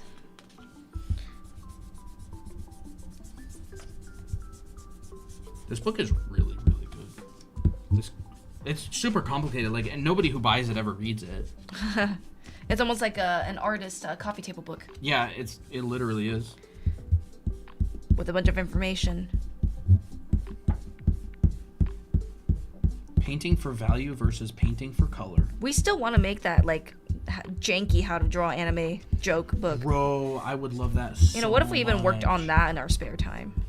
Oh my gosh. We better make it before we get too good. Yeah. You know how when an artist gets good enough, they can't draw bad anymore? I have to draw with my eyes closed or draw with my left hand. I honestly have a very hard time drawing bad these days, bad anime. Mm-hmm. Which book would be better for a beginner? Probably book 1. But it really depends on what you want to do. I think beginners would benefit a lot from either. Yeah. But book 1 generally covers more of basic getting started with here's how to draw an eye, here's how to draw the other side of the eye. And you can also follow through with our YouTube videos on it as well. Yeah. So what I actually need to do is I need to refresh my water. If you need bad art for it, I'll help. Fox, your art is actually pretty good. Yeah. Funny enough. What are you doing? Not funny enough. Actually, I need to refresh my water. Oh, okay. How long have you been drawing? Both of us over 20 years, but that doesn't really help a lot because do you really consider ages 4 through 10 6 years of drawing? If I started drawing at 4. Oh, corgi butt. Katsua, thank you. Really appreciate that. If you start drawing at age 4 and you're just drawing SpongeBob and now you're 10 years old, do you really have 6 years of drawing experience? Maybe you've drawn for 6 years. So I don't like saying that I've been drawing for over 20 years because I sound like I'm 60 and I'm super wise or something. But professionally, I started working in 2016. So 9 years since I got my first professional job. And then Christina, I don't know, all I can say is when her work got kind of professional, definitely, You can just say when. 4 or 5 years ago. How'd you guys meet? We met on Art Amino. Yeah. Art Amino. Isn't that a throwback, everybody? Who was on Art Amino? Raise your hand. In early 2000, mid 2000? Been drawing since January? Awesome. Well, you've come to the right place. Me. Awesome. Been doing this line art since you guys started. It's turning out so well. Awesome. Do you guys get money when I send gifts? Not nearly as much as you'd think. Yeah. But yes. Yes, we do. If someone sends a galaxy, it's so terrible, honestly. TikTok is Me. I would much rather people like buy a class like Chibi art class. Yeah. Because you get a class, we get all of the money, and we both win. When people donate, we only really get like less than half. If someone donates a Galaxy, I think we get like $5, and it's like $20 in coins. I'd much rather people get like our books or our class. Yeah. Or take a mentorship. Katsua! Then he just sends a Katsua. Galaxy. You know, we really do Thank you. appreciate it. We though. really do appreciate it. Thank you. We really do appreciate it. We'll put you on the list for the OC drawing. OC drawing, yes. So that is what we used to do. So if someone sent a Galaxy, we would put you on the list of OC drawing. Well, or Chibi art class. But Chibi art Chibi art class was the thing. Yeah. Yeah, we can try the Galaxy thing again. Too bad. Here you go. You know, we really do appreciate it. Thank you so much. Yeah, we do. Thank you. And BH Gamer, welcome to Jake tier. Jake tier. You guys have mentorships? Yes. Mm-hmm. We do. What did you do professional? I did concept art. I worked on a bunch of games, and I did theme park design. I didn't know that also. Awesome. I appreciate it, Katsua. Yeah, and thank BH you. Gamer, Jake tier. That is awesome.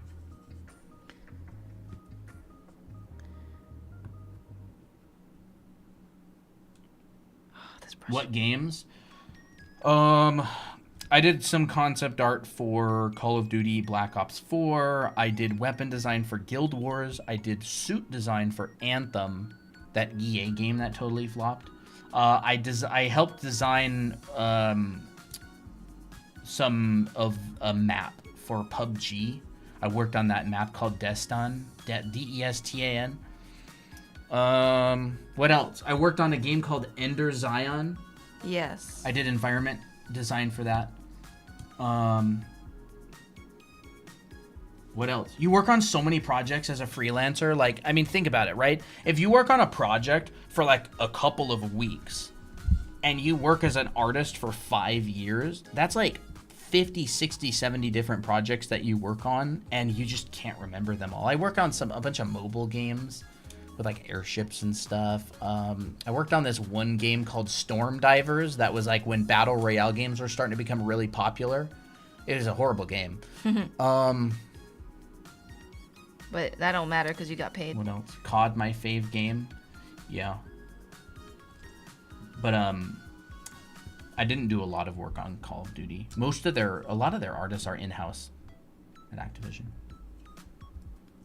How old are you guys? I'm 29. I'm 24. What? That's so impressive. Thank you, William. Do you guys draw other people's OCs? This is actually someone else's OC. Yep, this is Katsua's character. This is kind of like a commission after they got Anime Art School. This is a promotion. Yeah. So for people who buy our Anime Art School, our online class, they get a watercolor done live on stream, and both of our books signed, and it gets mailed to them. That's like a promotion that we're running. But we're gonna wrap that promotion up this week, and run it again later in the future. So it'd end this Friday, right? Yeah. We've been running it for a long time. Yeah, we have. So yeah, it wraps up this Friday. So if you get our art school before Friday, you'll get a watercolor, and then you'll have to wait till we bring the promotion back. Yep. What's the hardest project work you had to do? Okay, I've got some thoughts on that. I really struggled with form design, with form language and shape design. I was always a hard surface artist. I would do props and environments and backgrounds, but I had a really hard time with form design and shape design. So when I was working on Guild Wars, doing weapon designs, I did Stormcaller. That's the weapon set I did. You can look it up. Stormcaller. And then I worked on a couple other weapon sets, but I really struggled because that was quite a while ago, and I hadn't spent a lot of time doing really high level like form and shape design because the weapons are all fantasy, so you have to be really good at shapes. Yeah. It's the same skills that go into drawing good looking anime here. And but I did it. I completed the whole set, and I did a number of other sets and learned a lot. Another really hard project that I worked on was Anthem. They were designing a bunch of suits. It was that game with like the flying robot mech suits, and it was by EA. And I really struggled on some of those suits because, again, a lot of armor is based on anatomy, and I had never taken an anatomy class before that project because I was always like a hard surface and prop artist. Some of the suits that I did got released, but most concept art is always NDA. They'll never see the light of day. Which means non-disclosure agreement. You can't show it. It's all internal artwork, which is why most concept artists don't really update their portfolios very often. But I can show you something that I'm currently working on for fun, which is sort of along the lines of what I would do for work. Like this dude. That's just like a personal thing that I started last night. It's like a Junebug inspired, I don't know, bug soldier. And so it's kind of washed out because of the camera, but stuff like that. That's actually very similar to the work I did on Anthem, which is like armor design. Reminds me of the Ant King from Solo Leveling. That's funny. Huh. I don't think we ever got that far. Nope. How are you gonna do shadows? If Layer it's it. Watercolor, yeah, she's gonna build it up.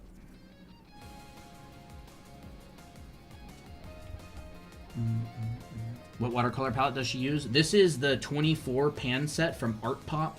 Yep. ARTPOP. And they're great watercolors. We should get sponsored by them, to be honest. Bro, if anybody's got connections to like art supply sponsors or something, hit us up.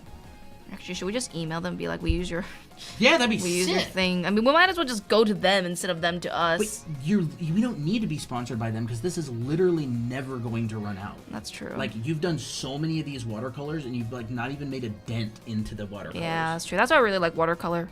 Is once you know how to use it, you can use it for a very long What's time. their price? Not bad. Not bad. I don't remember how much it was. I don't remember how much, they're but it not was bad. definitely affordable. Hey, Duff Pappy, our night's going good. Yeah. That's funny. Put a bug on the motorcycle for Power Ranger-like character. Hey, Carter. It is cute, Sunny. This is a very cute character. Do you use the same brush for everything? Yeah, for these. It's a good brush, too. Just a good brush. It's a very good Art all-purpose Pop? brush. Yes. Art Pop. This is what it looks like. Art Pop. You can't read it because it's black, but it says Art Pop. There it goes. Popped it out. Mm-hmm. And then this is what they look like. It's like the 20. You can count them if you want. 24, I think. I think they have a 12 and a 24, and this is not 12. This is more than 12. Oh, was I backwards? Yeah, that's fine. Look to be only to be about $30-$40 online. Yeah. And they last like literally forever. Christina's done countless dozens of these watercolor drawings with this single Art Pop thing, and none of them are even low in the slightest. Yeah. And she does not use a lot of water, by the way. I don't. To get the most pigment, I use only a little bit of water. I saturate most of my brush with paint, and I just dab a little bit. It still doesn't it still doesn't go down. Yeah. It do go down. It go down. What's that from again? That guy who's like thought they were gonna go off the edge of this waterfall thing. It go down. Man, I really liked Holes. Yeah, we watched Holes last night with Shia LaBeouf. Christina had never seen it. Never seen it. She loved it. I loved it. But she loves everything we watch. Most. Well, anything that has a good story, Yeah. then yes. I'm not really all that picky. How do you get the paper from not bending from using watercolor? Number one, she does not use a lot of water. And number two, this is Arch's hot pressed watercolor paper. It handles water really well. It's actually cotton. It's actually made for like absorbing like water really well, so it doesn't warp as much. I love it. Arch's hot pressed watercolor paper. It's gonna be like a black cover with like pink on it if you want to find a book of it. Okay. Should I take nursing school or art school? I really love drawing, but I do love money as well. I really can't answer that for you. It's a really, really personal decision to make, and since I don't know your situation at all, it's really difficult to know. I would say understand like the workload of a nursing job and nursing education, and see if that fits your lifestyle, because I know that some people who have gone to nursing school or are taking nursing program for money because they think it's a good career, and then they just end up like That's getting really, really entirely stressed because they didn't expect it to be so difficult. So just understand where you're. You got it, Fox. Yep. Duff Pappy says both fields are highly competitive. That's absolutely Yes, true. very true. I don't think I would ever go into nursing. We have a would bunch not. of friends who are nurses, and I really, really respect the work that they do. Oh, yeah. It's very psychologically demanding. It is. One of my friends is a ambulance driver, and his wife is a nurse, and it's a very traumatic job. It's very traumatic. Very It's not respectable. just money. It's like it's a There's lifestyle. a reason they get paid the big bucks. Yeah. Like you're literally like lined up out the door doing chest compressions on someone who's like dead. Yeah, and not only that, but the work hours are incredibly taxing. Yeah, it's amazing that people do it. Oh, of course It's it is. so- It's so respectful. Yeah, it's such a very honorable respectable job. career to be in. So if you go into nursing, I would say you really, Need to know that. you need to really want to help people. Yeah. Because it's very mentally demanding.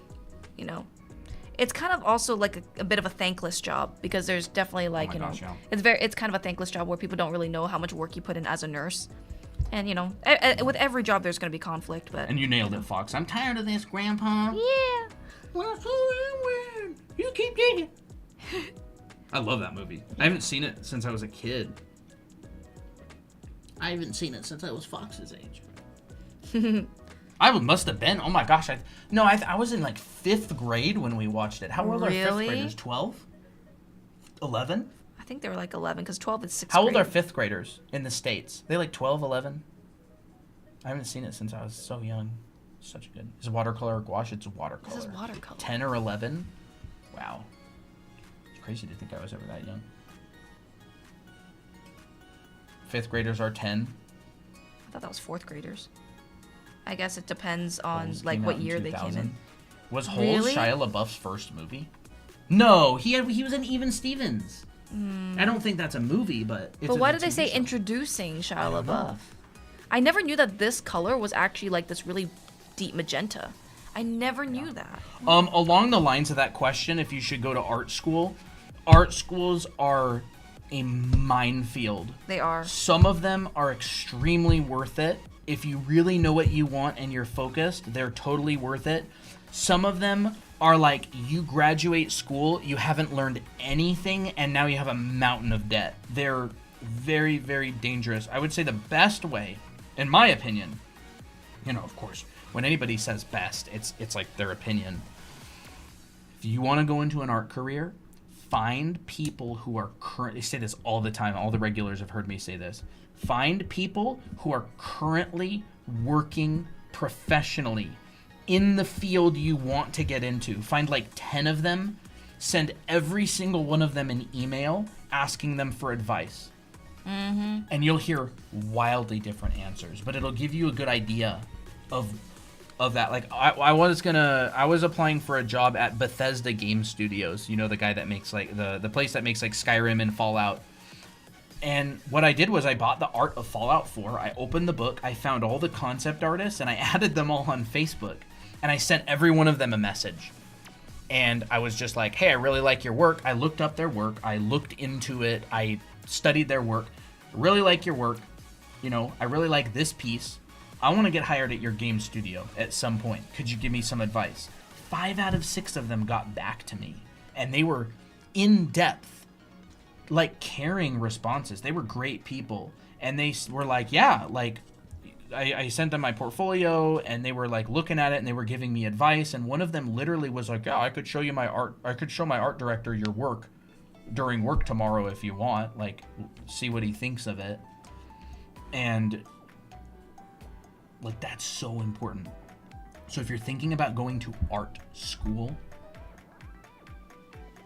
find people, figure out the employment rate of the graduates of the actual program you're going into, by the way. Yeah, don't be Not- fooled by the name of the program. Not their star students, because they Yeah. were destined for greatness anyways, because some people are going to succeed no matter where they go because they're just such hard workers Yeah. and they are so intelligent about how they go about it. And it's not the school, it's them. Look at like the employment rate of the graduates who are coming out of the school. Talk to the graduates, send them emails, be like, hey, are you finding work? What's your experience? Do you recommend the school? And then go find, on a separate note, go find a bunch of people who are working professionally in the field you want to go into currently, not in 1980, but like now, Yeah, your time period. your time period. Send them an email. Say, hey, I really want to work in this field. Do you recommend art school for this specific thing? If it's 2D animation, if it's 3D animation, if it's concept art, if it's illustration, if it's whatever. Send them emails. No harm. That's networking, by the way. And that's what I would recommend. Because it's such a big decision.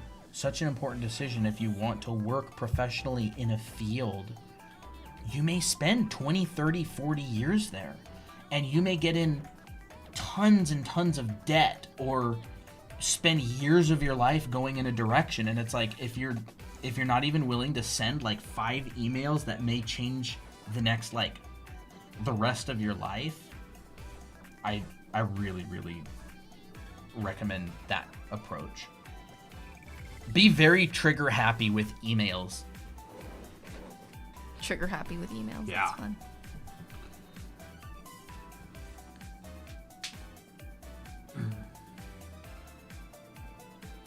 That's very cool. I have a friend who takes medical school and trying to become a doctor, but she also still draws. Her Instagram got quite a few followers for her arts. I guess someone can slay both. Yeah, awesome. Oh yeah, that's great. That's super cool. How long was your guys' art school? You mean the one we built or the one that the what we went through? Because I would say Christina and I are still in art school. Like, we're literally taking oil painting classes on Wednesdays to this day. Yep. Christina's in the middle of a mentorship with a really, really good artist. I'm taking a class by Wouter Tulp right now that I'm going to be doing after stream today. What you went through, I'm honestly consider myself still in school. I don't think it ever ends. This is extremely helpful. My family is wanting me to go to the nursing field, but Christina's family wanted her to go into something as Pharmacy. well. Yeah, like pharmacy or psychology. Honestly, what I was saying really helped her family understand as well. Oh yeah. Like her dad listened to some videos by a guy. I had him watch it with me. Yeah, Yeah. I totally understand. I Very understand. common. It's because they want you to be successful, right? So, Yeah. but if they just don't know, then they don't have the information. What we went through. So I went to a school called FZD School of Design in Singapore back in 2015, and it was a 1-year-long program. It was a very intense school. It was like 16 hours a day of work. It was basically a school that was for people who were adults who were already in another career and just wanted to get good fast and get working because they didn't have time to dilly-dally. And I went to that school. And when I graduated, I got hired, but I wasn't good at art. I just was good at like process that allowed me to get hired as a concept artist because I could follow a design process and provide solutions. And I got hired doing theme park design. I was designing lazy rivers, like the inner tube rivers and, you know, different rock walls and stuff. And so, you know, there's that. Saw some videos of students who did some vlogs on it. Yeah, it was a great school. I loved it. I was fresh out of high school. I had been practicing all my junior and senior year at art, and I was so excited to I didn't even go. know that people did vlogs of it. It's interesting. I think people can get a good art education without college now. Oh, absolutely. Oh, yeah. I mean, There's that's why we more created our program. education out there now than there's ever been for really good art education. You can literally get a class from Craig Mullins for like less than $200. Online courses are readily available, much cheaper. Person could go to school for one thing. Yes. However, there is a pitfall of online classes, which is there's no accountability. And when it comes to art, You know, if you read a book like The War of Art, it talks extensively about this. One of the main reasons people go to school is because of accountability. Like, who's going to wake themselves up at 5 in the morning or 4 in the morning to finish homework before class when they don't want to? That's what FZD was really good at. Because they kick you out if you don't do the homework. They're just like, you're out. And then you have to go back to whatever country you came from.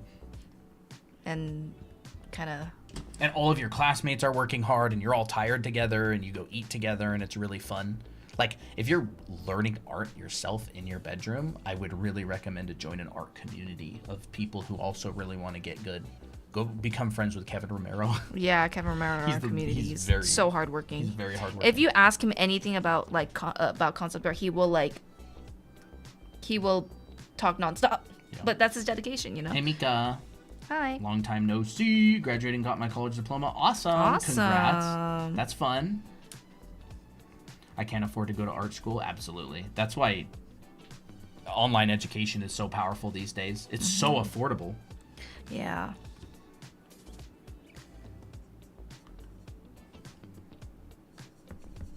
Most people can't. Dude, art school's expensive. Art school is It's expensive. getting more expensive. I mean, like what? I think Art Center was like $25,000 a term. It's insane. And that's like what? A term is 14 weeks. Yeah, it's literally insane. To show you how much of like a ripoff some art schools are, Christian Nacorda, a figure drawing teacher, teaches an art center, College of Design. Art Center has 14-week terms. Each class in that term is over $5,000. He also teaches in Brainstorm the exact same class, $800. Still gives feedback. Exact same class, exact same teacher, exact same feedback. $800, over $5,000. Just because of Art Center. Of course, at the end of Art Center, you're getting a degree. But the class, the education is exactly the same. It's exactly identical. So you could basically make the argument that they're basically charging an extreme amount simply because you did a degree. But it's weird, right? Because a degree is like a piece of paper. But it's like, but even It's like, then, why it should doesn't. it be so expensive? It doesn't necessarily even guarantee you a job. Yeah. Just because, I mean, unless you're a foreigner and you need to get a job in the States, then Yeah. For art, yeah, a strong portfolio is everything. yeah. The main pro of school is networking. Yeah, and that is good. A lot of people who are going to schools, the good schools, end up getting jobs and you get hired with them. But the internet exists. Email exists. Facebook, Instagram. Like, if your work is good, you can network. Not for a lot of art degrees. For a lot of other industries, yeah. But for art, it's all portfolio. You don't need a degree to get hired in most art jobs. But absolutely, it's a requirement for a lot of different. You know, I mean, if you're like not from the States and you want to get hired in the States, you probably need a degree. If you want to move to a different country and get hired, you like a lot of time. Like I had an Australian roommate in Art Center, and he really wanted to go through and get the degree because he wanted to get hired in the States, and it helps your chances a lot. So it's not like useless. Yeah. Again, it's all contextual. Who's that character? Who's that Pokemon? It is Katsua's character Katsua's character. because they got anime art school. What's her name? Tessa. Tessa. Conventions. Yeah, I mean, networking is this fancy word that people use, but it's literally just human beings. Like, they're literally the same as you. You're They're making just friends, guys. another human being that you talk to. It's not some like crazy, sophisticated thing. I feel like networking sounds intimidating because you're treating the relationship like a oh, this person's gonna get me to where I want, and that feels kind of transactional, right? I feel like the best kind of network is actually becoming friends. It's not like, oh, I know this person, you know. Yeah, it's being likable. It's being likable. It's actually being genuinely interested in other people. Yeah. And going to art college doesn't make you likable. You still have to be likable to network. Like, if all your classmates hate you, you're not going to be able to get a job with them. Yeah. Nice, Junior. I mean, good luck. Yeah. It's fun. Yeah, we went and networked at Fan Fusion here in Phoenix. We went and talked to some artists. We talked to a guy named Alex Brock. He's a Magic the Gathering artist. Really, really cool dude. And he agreed to come on our YouTube channel for an interview. Guys, if you want to network, I've got a secret cheat. Secret cheat. If you want to network with people, start a YouTube channel and interview them. People will agree to an interview a lot more than they'll agree to just yapping with you. Yeah. And you'll be helping other people at the same time. Yep. There's a little cheat. Since it's summer and I want to try and improve a bit, are there any tutorials you recommend? I mean, we make a bunch of tutorial. We streamed all summer. Yep. And we're still streaming every week. You can come by on every our week. streams. But we always mention a lot of different resources and stuff on our streams. There's a lot of good books and stuff out there. What do you want to learn? Tutorials are great. With how the art industry is going nowadays, I'd be terrified of starting out. I feel sorry for the young kids. Yeah, the art industry's has changed a lot since I started. In just like the last 9 years, it's so different. Yeah. So this is like a dark palette. I'm gonna have to layer a good amount. Mainly aiming towards anatomy, shading, values, and backgrounds. That's fun. Colton's your guy. I kind of am. Yeah. I don't know. I don't watch a lot of tutorials. I mostly take classes, like paid classes these days. I'm kind of picky when it comes to art videos. I don't really watch any tutorials. I don't really watch any tutorials. I'm more of like a class person. Yeah, I mostly take classes. I mean, it's funny because we make tutorial videos, but yeah, well, we take paid classes and then we take the information in those paid classes and make free videos talking about them and what we learned. Yeah. That's totally normal. Is that Alex? Alice? ALE $$? Yeah, it's totally normal. It was exact same with me. I started digital, but I can't sketch it like I do on paper. You know? It just got to put the hours into it and get used to it. I would say, maybe get if you're using an iPad, maybe get a screen protector that has a paper-like texture. Find a brush that you really like. You can download the one that we use all the time on stream for free on our Discord server or our website. And yeah, just try stuff, experiment. Like, watch tutorials, try out what they say, see if it works well for you. When I started digital art, man, I watched I watched a lot of Fang's videos, and he would use certain brushes. He was a big fan of just the basic Photoshop chalk brush. Yeah, I see him use that a lot. Not a great brush. It's not. It's just what like he a uses. basic round with a different shape, Yeah.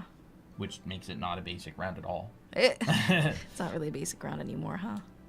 It's just a basic chalk brush. Fang always used that. I don't like the brush. I never use it. I use GSS Blade 1. Yeah. The God brush. Oh, we should call it the God brush. Ooh, that's not a bad idea. Ooh, that's genius. Okay. I definitely noticed that this brush gives a different texture to the painting. Delish. I'm gonna have to separate some of these out with the darker line work later, but I'm almost done. All right, time for the crown. She's got like Miki energy. Yeah, she does. That's the best compliment I could possibly give you, Katsua. Miki energy.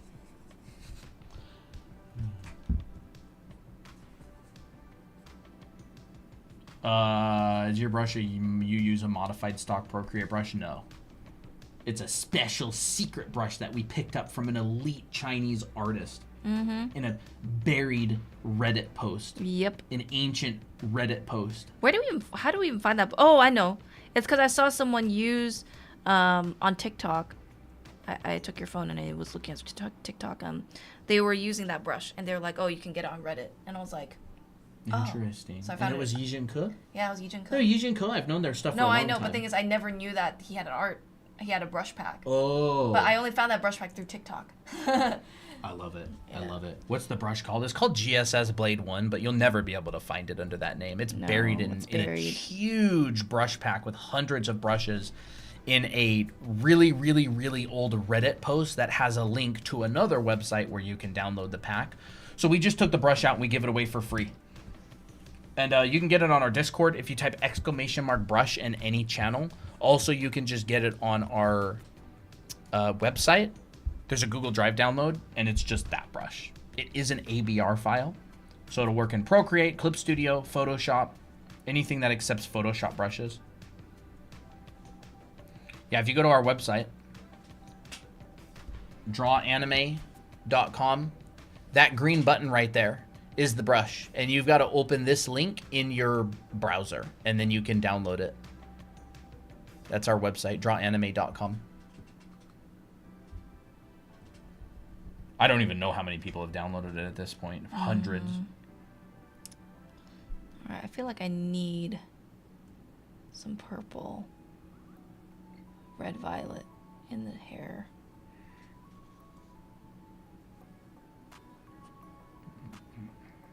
A lot of our videos have flipped over to 2.2 million views now. 2.3 Wow, on really? the hair one. And the clothes one, Can't Draw Clothes, the original video that went viral, it hit 2 million as well. Wow, sick. Some of them go super mega viral. It's so fun. It's fun to have turn your notifications off. If you guys have a video go viral, turn your notifications off.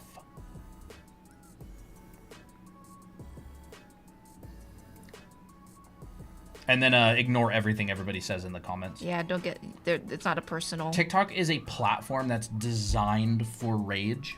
Like, what people do is, it's like an emotional platform. And so you never want to take any comments seriously on TikTok. Yeah. Like, not in terms of, like, negative comments. Just completely ignore them. They're just random, like, unhappy people at their jobs that, like, I just want to like vent. Dairy Queen or Taco Bell, who just want to like vent during the day because they don't like their lives. Like, that's literally what TikTok is a lot of the time. And so comments will be really negative, really ruthless and negative on TikTok, and it is not there. They don't even almost reflect reality. And so what happens is people will go viral and they can't handle the negativity. Well, you know, it's funny because, you know, normally people would expect others to be nice, but then they're not. Yeah.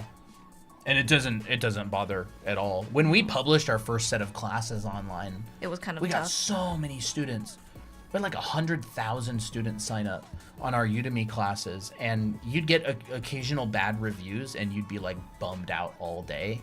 But after a couple of years, you kind of just like get over it. Yeah. And so when we started a TikTok and it really started to go blow up, and we'd get like multi-million view videos, the negative comments didn't really bother me at all.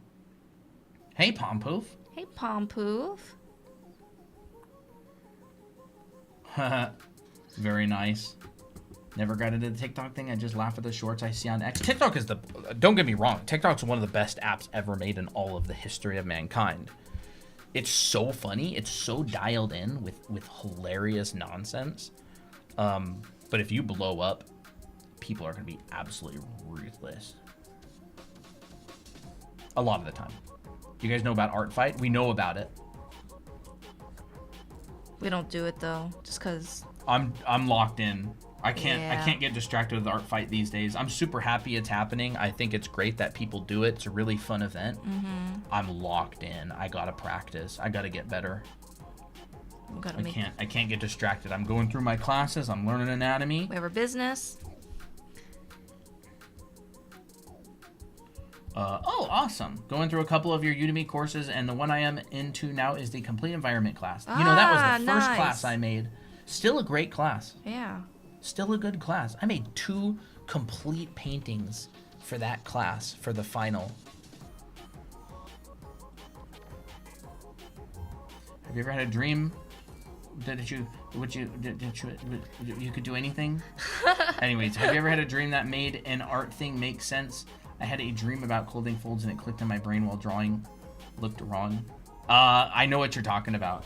sometimes I'll have like a dream. Dude, sometimes I'll have a dream where I'm so good at art and then I wake up and I'm like, crap, I suck. You know what's actually interesting? Sometimes I'll actually work on a piece that I actually remember seeing in my dream. Yeah. And I'll be like, You know what I used to want to do? what? Tell the future with your art? No. With your... I used to want to start an illustrated dream journal, but actually as a professional. Oh, When I was that's growing up, I was sick. so interested in lucid dreaming. It was like my entire life for a while. And people had dream journals where they'd like write about dreams that they had, and someone would draw like little pictures showing things. I always wanted to make like a really, really professionally illustrated dream journal Now that would you like mention represent it- actual like places that I saw. Yeah. Now they mentioned it, there was something that was like super vivid in my dream, but I never drew it, even though I remembered what it looked like. No, I'm kidding. No, it's true. I don't know. I kind of wish I. I hope you do that extended perspective class at some point. Was that your comment on the video that was on our channel? Yeah. Oh my gosh, dude. Like, I actually kind of did on our YouTube channel recently. I did a lot of learning of new kinds of perspective recently. Fisheye lenses, all kinds of crazy camera angles. We've been talking it about a lot on stream. And I'm going to be making a new perspective class at some point that really goes to town on super advanced perspectives. Fisheye lenses, distortion, Krenz cubes. One of my favorite new perspective grids that I made was this one here. Come on, you. What? There we go. One of my favorite new perspective grids. I'm gonna have to scroll because I never saved it. Here it is. Is this one. I love that perspective grid. It's a 3/4 upward fisheye lens, 5-point perspective. I love that. I love that grid. It's really cool.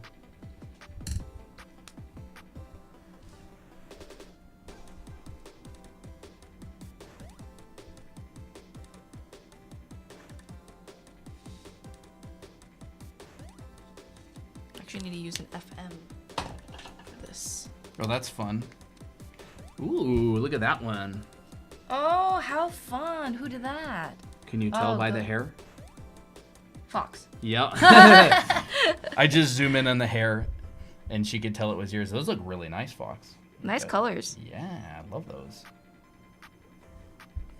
Help, that's funny. Perspective live class when? I sent you 150 likes. Thank you for your contribution. I Thank appreciate you. it. Finally found an Apple Pencil that has pressure sensitivity. Nice. Awesome. Perfect. How do you get over an art block? It depends what's causing it. Yeah, it really does. I would say Or dig deep. why are you dig deep into what's causing it. Be kind of like your therapist, your own therapist. Yeah. Art Is it because therapy. like you don't like your art? Is it because you're bummed out about something that happened in your life? Is it because you're putting too much pressure on yourself to draw at a too high of a level and you need, more grace with yourself? There's a bunch of things that could cause art block. You had a very bad burnout for years. Scott Robertson book is pretty overwhelming for a noob like myself. Yeah, it is It it is is. a pretty intense book, whereas I have it right here next to me. And it's funny because a lot of the stuff he talks about, I don't think it's an easy book. It's a really, really, really complicated book. And not everybody approaches a large amount of his book is dedicated to XYZ section drawing, which is simply not what most people use. Scott Robertson is a transportation designer, and so he draws objects from a perspective, no pun intended, of someone who needs to make really accurate individual things like vehicles and products. And most people just don't use perspective that way. Most people want to do characters and form drawing. And so you would never approach a character like he approaches XYZ section drawing. You just wouldn't do it.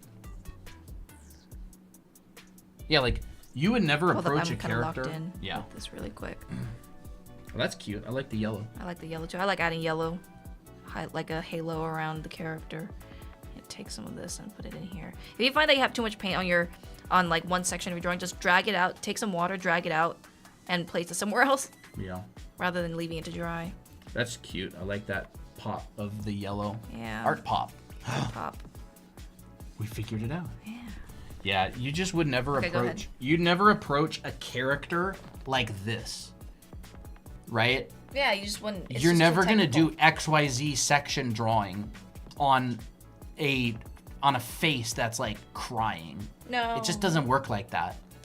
And You so can use a concept like that if you want to figure it out, like really technically. you would use the same skills, but you would never use this approach. Like, exactly. Like, does that make sense? Like, you would use the form understanding, but you would never use an approach where you're literally doing like this complex calculating draw through. And so a lot of people hear, oh, perspective, and then they see the #1 book on perspective is Scott Robertson's How to Draw book, and it's a great book, It's very intimidating though. but it's not what you would learn how to draw anime heads, yeah. even though they're both in 3D space. I know what to do. Both his books? You mean the How to Render one as well? He does have his own publishing company. He's got a lot of books.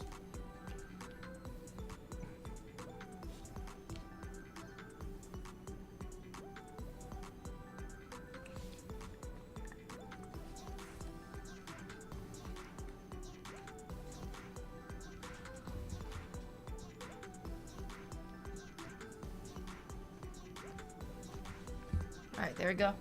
The illustration's done. Wait, actually, sorry. I need to add one more thing. Yeah. I find it confusing, and I've been through his curriculum twice. I went through it in FZD in 2015 when Fang taught it. He taught a version of this kind of perspective. Fang had Scott Robertson as a teacher in his art center, and then Fang taught perspective in FZD based on this industrial design curriculum. And then I also went to Art Center and I took the class again from a teacher named Eric Ng, NG. And he taught the class, and it was a 14-week class, and I went through the entire thing, and it still was like, I was just kind of weird. Just kind of intimidating. Yeah, it's just, I don't know. I find it like,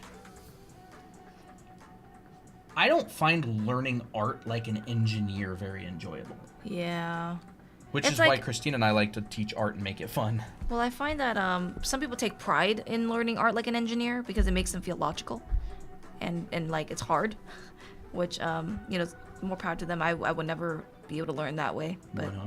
some people kind of take pride in learning art in a very logical way. Yeah, like and an I think engineer. you do need that logic at times. Like you should go through the classes where you learn how to properly render and properly do perspective, but like it's just not the approach. It's kind of like I don't- some people go through life through logic, and then they really feel like good about that. They feel proud of themselves because but then like they mess out on the emotional part, and then they're like, why isn't my life not as fulfilling?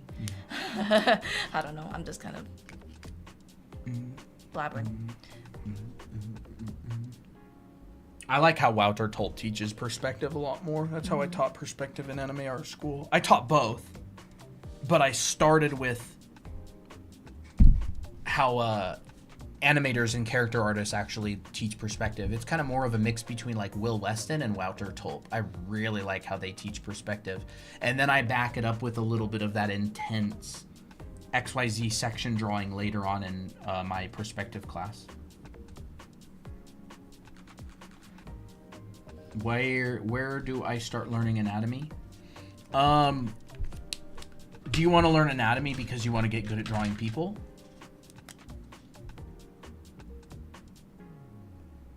Because if you want to get good at learning people, anatomy is not really the most important thing. If you want to learn anatomy and like get good at anatomy and knowing where the muscles are and where the bones are and the bony landmarks and what the muscles are called, I could recommend you some anatomy books. But if you want to get good at drawing characters, I would actually recommend figure drawing. Yeah. Walter who? Oh, Wouter Tulp. Wouter. It's a Dutch name. Tulp. Tulp. He's a character designer that works on a bunch of animated movies, and Netflix shows and stuff. He's very, very, very good at expressive character design.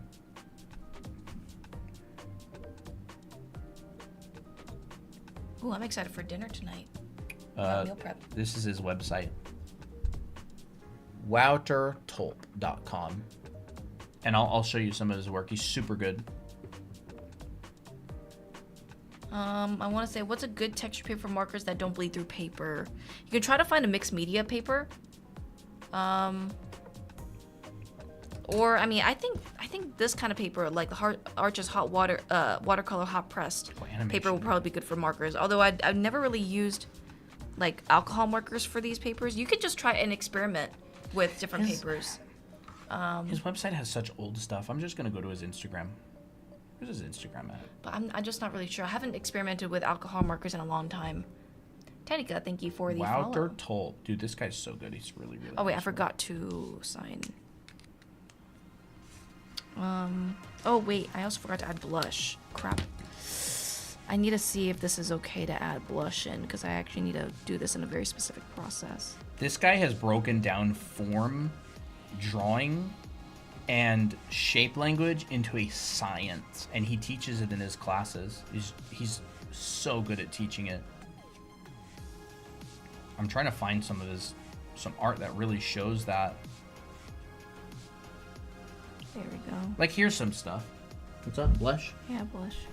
Just need to Found walk his in. website. Yeah, his website only has a bunch of really old work on it, unfortunately. But his Instagram has a lot of really good stuff. Dab it off. I would say if blush is the hardest What part. markers are these? This is watercolor. Actually, it's watercolor, yeah. What's a good texture paper for markers that don't bleed through? Not sure. We don't really use markers much. Do you? I don't know. I haven't used alcohol markers in a There's very like long marker time. paper. Yeah, that's true. There's marker paper. Here's some of Wouter Tulp's work. Oh, so good. His work has so much expression and design to it. But you can tell like there's like good foundation, Yeah. like perspective foundation. Ooh, I got a big mosquito bite. on my Yeah, leg. you can see that he's very, very good. He does these, like, look at those I actually need to follow his expressions. Those are Instagram. really nice. This guy teaches a perspective class. It's called a dimensional drawing class. Very good. Like, look at, like, this is really nice. This pencil drawing. That's awesome. I don't even know what's here. He's really good at animals, characters, everything. Oh, look at the shape language of this dude. Oh, dude, that bodyguard. Imagine if that was your bodyguard. Bro. He's one of my favorite artists. Just such good stuff. What's up? Nothing. Just love that guy's stuff. Yeah. Wait, I need more depth. He had really good breakdowns on static and dynamic shapes, Oh, so helpful. flow and energy in drawings. I've been following his stuff and learning from his classes, and I've been trying to apply it to drawings myself. Like this. This is Miki I drew earlier. Really trying to get like a good sense of weight and form and gesture in there. And I drew this other one earlier as well. I love Basketball that one. Miki. That one's really cute. I like the weight one a lot, honestly. Wait, where the heck? This is watercolor? Yeah. You know, this is where mixing in black is actually pretty good. Are you Mr. Clean? I've heard Mr. Clean. I've heard Unspeakable. A lot of people say I look like Unspeakable. Chad, is that true? Chat, can you confirm? Do I look like Unspeakable? I've heard that probably 25 times. I've also heard Alan Walker. Yeah, I don't know who that is. I don't know who that is though. People say I look like Unspeakable. Unspeakable makes this face. Vin Diesel. He goes like this. A Lil. Some kid at like an arcade came up to me and said I look like Unspeakable. That was the start. Low-key, you do look like Unspeakable. Dang, that Art sucks. Unspeakable. Because I'm never gonna be able to be the biggest YouTuber that looks like me. Because he's huge. Wow. He's huge. Unspeakable. How many subscribers does Unspeakable have, chat? A lot. It's like when someone comes from a small town and they're just like, I'm not the biggest YouTuber from my small town, and there's like some YouTuber with like 25 million subscribers that just happen to come from the same town. Yeah. Do you think I'm the biggest, do you think we're the biggest YouTuber that ever came from Payson? Oh yeah, I don't know. gotta be. I have no idea. How about Despicable Me? That would be fun. That movie's got really good shape language. Who is Unspeakable? I think it's some YouTuber that makes content for the younger generation. Unspeakable at 19 million right now. We got a way to go. Who's the biggest YouTuber named Colton? Maybe you should just start make a YouTube channel named Colton. Sorry, I keep adding to this. That's a big. He's a big YouTuber. That's a big. That's a big. Must be Gen Alpha YouTube. Saturn is Unspeakable Gen Alpha YouTube. I've known about him for quite a while.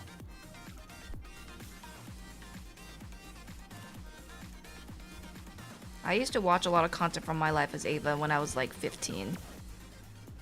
I binge watched her content because I was so excited for high school. My Life as Ava. Oh, that's fun. Actually, I showed you her videos and you said that it was kind of like a bit too like out there, as in like too excited, and I was like, Oh, Yeah. I don't was really fun. remember that, but that is something I would say. Yeah. Like a little bit too too much. too much like Sugar Rush. Yeah, maybe. Sugar Rush. I mean, I- back then it's a I liked vibe. it. It's a vibe. It's cute. I wouldn't watch it, but it's a vibe. Yeah. Oh, literally my life. Yeah, I even had that song My on loop screen for a very just long went time. black. Uh-oh. No idea. It's the curse of the character because she's too cute. It's such a Miki. Yeah. Oh, I forgot to put her name in. Tessa. Guys, it's so cute. It's probably because I That. put Miki's face on it. I'm sleepy. Good night. Do you know a style that's more realism but has Is it very Tessa or expressive Tess? faces, more like Berserker Vinland, but studio trigger expressions? I'm not sure. I don't know. That's very specific. You may have to be the first. You may have to be the first. What's the difference between anatomy and figure drawing? That's a great question. Figure drawing is focused on the whole figure. So basically the holistic like the holistic figure, what it's saying, what it's doing. Anatomy is just like information, right? Like the deltoid, the bicep, the coracobrachialis, the brachialis, the whatever, right? It's like anatomical information. Learning anatomy in and of itself, muscle placements, bones, all that kind of stuff, does not get you very much better at drawing characters that look really good. Yeah, I'm not sure what Because he looking, said, Kotsua. It's been too long. oh, because drawing a character that looks good has a lot more to do with the ability to draw the whole figure and design well. For example, I'll just grab Wouter Tulp's work. This dude does not have very much realistic anatomy, but he looks so cool He looks so real too. because like, he's really good at the design part. It's very believable. It's like a very believable character. you can feel like this character exists. So this guy's really good at anatomy and figure drawing, but you can see that like, Thinking Christian. oh, these are so good. Wouter Tulp's work is so good. I love his stuff. Let's look. Ooh, I want to start That's a nice posting on my one. Instagram now. that's some nice stuff. See, this guy's really good. He's got good stuff. That looks like, bro, that looks like Applejack. Oh my gosh, yeah! He does look like Applejack. Hi, Oh, that's him. Toby. This is what he looks like. Aw, you are you a little lion? Hi, Toby. Mufasa. I'm not sure. Maybe we Maybe? should move to Kitty Camp to here. They'd lay on there more You know, that is a great idea. I love Toby's That's like, actually a good idea. His shape design is amazing. Yeah, he's a legend. But like you can tell, like he's really good. Like he can draw all these characters realistically. Like these are some of his pencil sketches. He does caricatures, he does realistic faces, and then he does like, oh, that's a nice horse, dude. The heck? Ooh, those are good. Ooh, nice hands. Ooh. I feel like Toby's gonna become a menace now because he's awake. How'd I get better at figure drawing? Take a figure drawing class. Take a figure drawing class and draw. Take the process from that figure drawing class and basically just apply it over and over and over again. Yeah. Michael Hampton's really good at figure drawing. We also have a figure drawing class in our anime art school, but essentially a figure drawing class is going to it's going to start with proportion Give me that red pen, please. and gesture. What? I would like that red pen. A red pen. That's orange? What the heck did I... It looked red when I saw the back of it. I thought so too. I'm tripping. You'd start with proportion and gesture. You'd move on to simple volumes. There we go. And then you would probably start going through like some simple anatomy, like your main muscle groups, right? So instead of all the individual muscles in your arm, you would learn the flexors and the extensors, and you'd learn the deltoid and the bicep and the brachialis and the tricep. It's like those are kind of like your general arm muscles. You wouldn't focus on like, you'd learn the pectoralis. You wouldn't need to learn the pectoralis minor underneath because you don't really see it that much. And you'd learn, the serratus anterior and the abs. So you'd learn like your basic anatomy. No, Toby, you're not And- drinking my matcha. You'd really want to learn like a good process. You start with the proportion and the gesture, and then you move on to adding simple volumes, and then you add anatomy over top. Oh no, Toby's stepping on the drawing. Well, you guys get some Toby DNA. Toby, how dare you, baby? You're so cute. You're So funny. precious. You're distracting me. Cute little Tobeans. You're so cute. I struggle with coloring my art and color theory. How do I study it to get better? Actually, we covered some cell shading earlier today. If you want to rewind to that point, you can go to our YouTube channel and go to that live stream. But I would say, think in black and white first before color, because you can't really see. If you just had color alone without any value or grayscale, it's going to be very hard to see. So I would say understand value. Do a lot of things in black and white, and understand how the color affects, or how color affects value. That would be very helpful. It looks like I'll be getting an indirect bean touch. Yeah, you get little Indirect dookie. bean You get touch. little Toby dookie beans. Well, he touched it with his front paws, so he's fine. No Okay. dookie. Toby had a bad habit of stepping in his poop after he was in the litter box, but he hasn't done that for a while. He's all washed up and clean. Colton, I would love to give like little stamps of their paws, and just like put them in the drawing in the back, Oh my gosh. signed by all 3 kitties. Wait. When we run the promotion, we could say, which kitty do you want a paw print from? And we just do that little paw print. That's sick. That'd be so good. Toby will be the easiest to do a paw print from, because he's very chill. Yeah. Poppy, I have no idea how. Oh my gosh, that'd be really cool. Yeah, proportion and gesture, simple volumes, basic anatomy, and then you would, once you move on from that, you'd cover like shading, rendering, core shadows, cast shadows.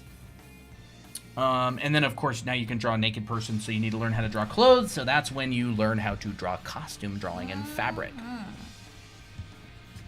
I'm really proud with how this one turned out.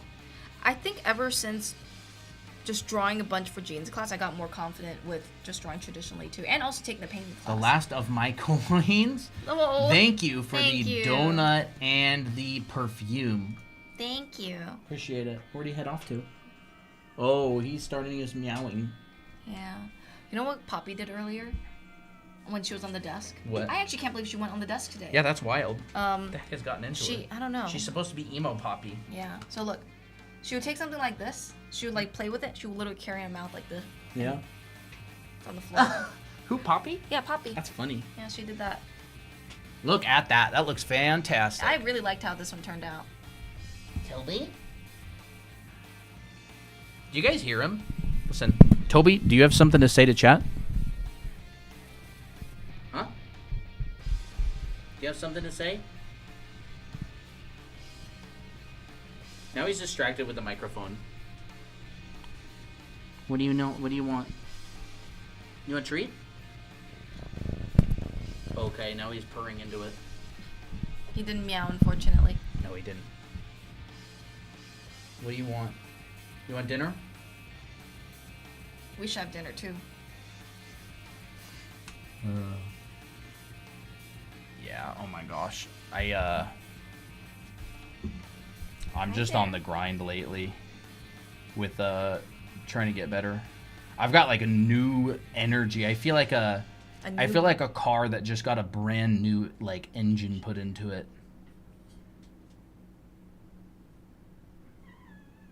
There he goes meowing again. Yep. He's a good sculptor too. Wow. See, when people think in 3D, they can transition to sculpting really fast. Well, like that's why sometimes 3D artists, primarily 3D artists, can't really draw as well as they 3D sculpt. But people who can draw, when they sculpt, it's like it comes easier. Yeah. Yeah, people who are really good at drawing, it's relatively easy to move into sculpting. Because you're already working with three-dimensional forms. You're like, okay, this is a wedge, there's that. Mr. Clean, hello. Dahlia says meow. Meow. Ooh, this is a nice one. Look at this. You'd like that. Oh, that's cool. That's a good Wait, one. that's sick. That's sick. There you go. That's a Wow, nice that's one. so good. It feels so like retro detective novel. Yeah, it's like noir. Like, yeah, those are so good. Very nice work. Ooh, that's cool. Oh, I really like that. Bro knows what he's doing. I want to find like Instagrams of like vintage artists. I don't even know. I mean, since they're dead, I don't even know how they would have like art. But let me just look it up. I found chat sometimes.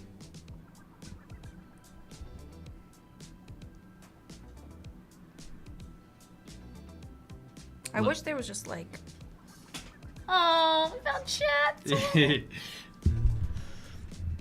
Oh, I always liked that one. Oh, I wonder if the Saturday morning or Saturday evening post. Morning. I tried ZBrush, didn't get very far. Oh, ZBrush. I've got a history with ZBrush. I used it a lot. I had to work, I had to do concept art in 3D and I had to use ZBrush.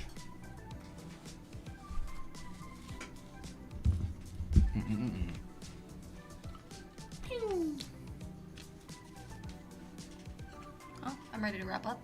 Awesome. 3.5 hours. Oh my goodness. Remember, this promotion ends this Friday. Yes. Yeah, we're wrapping up this promotion. We're also probably going to plan another 12-hour stream sometime. Mm-hmm. Let's pop that. Back Close. in. So, yeah, if you're thinking about getting Anime Art School, just remember this promotion is ending Friday. Where We've you had get we've had it open for a long time. We did. And you get a watercolor of your character and book volume 2, book volume 1, signed by us, mailed to you anywhere in the world for free as a bonus for signing up for our Anime Art School, which is our full curriculum. Mm-hmm. I have to get an MRI next week. Ooh, that's cool. I hope nothing's wrong. I hope you're okay. I hope you're okay too. We're actually taking Poppy to the vet tomorrow. Magnetic resonance imaging, is that what it stands for? I didn't even know what that had. I think, am I right, chat? Am I tripping or is that right? Salutations. Hello. Thanks for the brush I can actually sketch for now. Awesome. It's a great brush. Best brush ever made. It's the God brush. I think we should just rename the file God brush.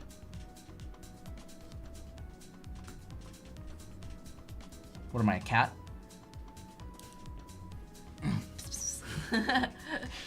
Good night, everybody. Have a great,